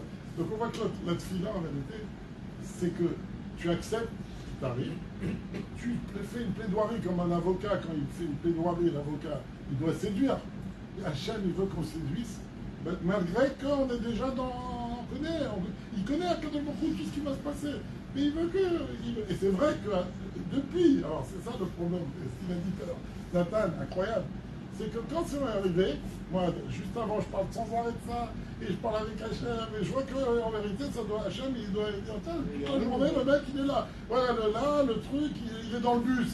Ah, c'est bien, je suis dans le bus 30 minutes, je vais pouvoir lui parler. Alors, avec Honda, je lui parle de ça. Maintenant qu'il n'y a plus ça, j'ai plus de quoi parler.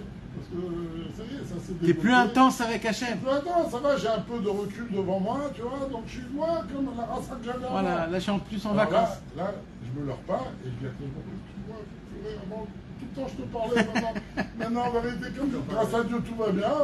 Je sais plus quoi te dire. Je sais plus quoi te demander, puis même, je comprends. Et Comme il a dit, ce qui est magnifique, c'est qu'il veut en fait Hachem, on l'associe à nos problèmes. Mais c'est maman, c'est ça. Hachem, tu lui dis, C'est ça. C'est ça, il faut toujours... Et c'est quoi, ce que tu dois apprendre de ça? Le montant, tu veux Non, c'est quoi ce que tu dois apprendre de ça? De lâcher prise. Par lui. Non, là, lâcher prise, c'est la simcha. Un lâcher prise. Ouais. C'est grâce au lâcher prise. Oui. Mais t'as plein de choses à dire à Hachem. Par lui. Ouais, Ah oui, d'accord. N'attends pas qu'il y ait des trucs comme Non, ça. mais ça, j'ai l'habitude de parler. Non, encore une Moshe. fois, je te dis. Encore une fois, je te dis. T'as vu ton truc. Ouais. Et là, tu dis, ouais, regarde, j'ai plus rien à te dire. Non, mais parce que Là, tu tellement... viens et tu te prends. Non, mais parce que c'était tellement intense. Cette période, elle a été intense. Moi, vous connaissez, je suis parti en France. Et là, je suis revenu. En vérité, tout le travail que j'ai fait pendant 9 mois, c'était pour ça. Parce que ça m'a rattrapé 20 mois de travail. Alors Que je savais même pas, j'ai oublié. Alors, donc Donc maintenant, pilonne, vas-y, pilonne, Toda Rabba Hachem, vas-y. voilà, Et comment tu fais le monde, et Ouais, vas-y, mais ça- parce que sinon, Non, il je suis y a d'accord avec d'autres toi, dossiers mais- après. mais hein. moi, je te dis le mettre. Je vais pas, encore une fois, je vais pas raconter un leurre à Kadosh Baruch Hu. Je ressens pas la même chose que je ressentais quand j'avais cette race-là. Alors j'ai peur. Je lui dis à Hachem, ne me renvoie pas un truc bizarre que maintenant il faut que je... À cause de cette Remercie épreuve. maintenant. Alors maintenant, non. Alors je vais trouver. Je suis en train de- Merci. Bon, on verra après le Attends, cours.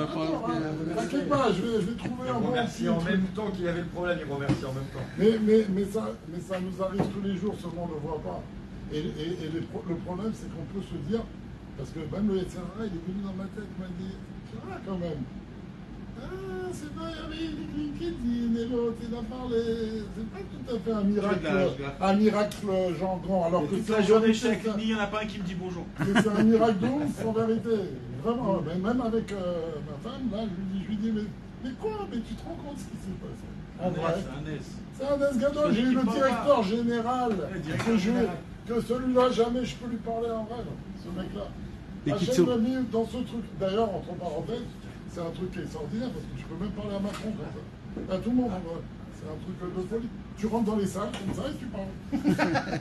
Tu vois? Et tu peux le faire. Et les gens, ils en parlent, parce que tout le monde écoute.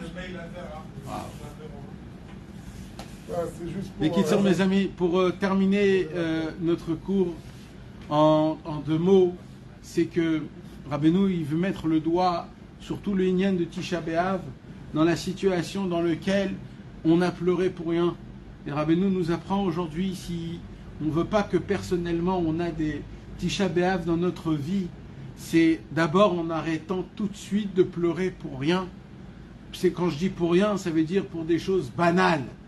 Et comment on arrive à pleurer pour rien, ou alors à, quand je dis pour rien encore une fois, à pleurer sur notre sort, c'est parce qu'on manque de vision de Etz HaChaim et on est trop dans le Etz Hadat Tovera, c'est-à-dire on est dans le bien, le mal, ce qu'il fallait pas, si j'ai bien fait, si j'ai pas bien fait, si c'est...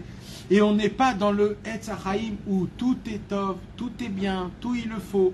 Et même quand moi j'ai des difficultés, ces difficultés ils sont à cause que je vis le Etz Hadat Tovera. C'est que je suis dans l'autre matrice, dans la matrice du problème. Et que le travail, en fait, il est là pour m'éduquer, que je peux vivre même si j'ai des petits problèmes.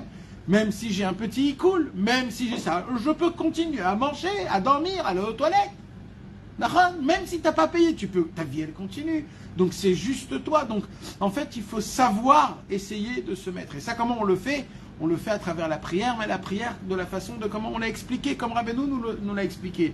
C'est quoi? C'est de demander à Kadosh Baruch Hu de faire face au problème, de se mettre en face, de ne pas avoir peur, limite de rigoler, de prendre ça, c'est un jeu, on veut juste que tu kiffes le jeu, que tu aimes le jeu encore plus, parce que le jeu, plus il a des petites failles et des règles, plus le jeu il est intéressant et plus j'arrive.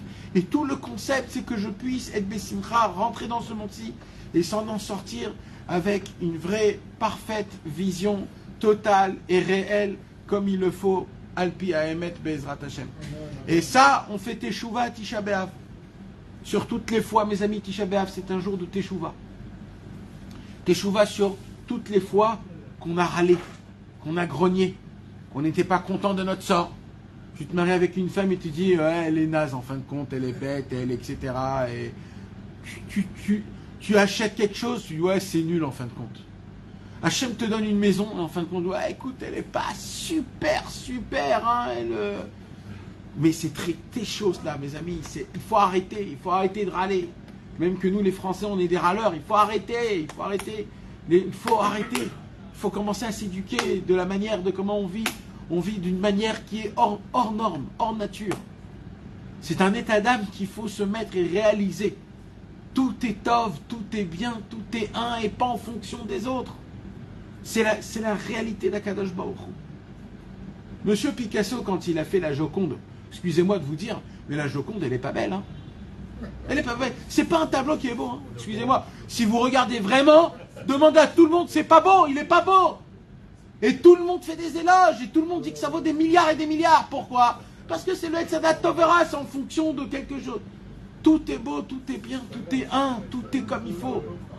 C'est juste de savoir comment vivre ce monde à travers ces problèmes de réalité qui créent en moi un problème que je ne veux pas accepter, ce que moi je ne comprends pas, ou alors ce que je ne veux pas que ça arrive. C'est à cause de l'art de la connaissance, du bien et du mal, et le bien et le mal. Il crée cette conscience-là. Il faut savoir qu'en priant Hachem, en essayant d'accepter tout le mal, je vais découvrir le bien qu'il y a partout, et je vais découvrir qu'à la racine, même le mal n'existe pas. Et Tisha B'Av, c'est le moment de faire Teshuvah sur ces points qu'on est tombé en train de grogner et de râler. Et Bezrat Hashem, le fait qu'on va faire les kinot, Rabbeinu il dit le mot kinot, les lamentations, c'est le mot tikkun. Kinot, c'est le même mot que tikkun. Ça veut dire, quand on fait les vraies lamentations, c'est-à-dire on se lamente vraiment pour les vraies bonnes choses, on fait la réparation de toutes les lamentations qu'on s'est lamenté des mauvaises choses, alors grâce à ça on prépare et on crée Rosh Hashanah, Kippour et Sukkot qu'on va faire Bezrat Hashem de manière parfaite, grâce à ces 3 semaines-là, Bezrat Hashem. Hashem Ya'azrenu, que Dieu nous aide, que tout se passe bien et que tout se passe comme il faut, Bezrat Hashem, et qu'on passe tout, que le Beth Amikdash soit construit et qu'on soit tous Bessimcha, Bezrat Hashem.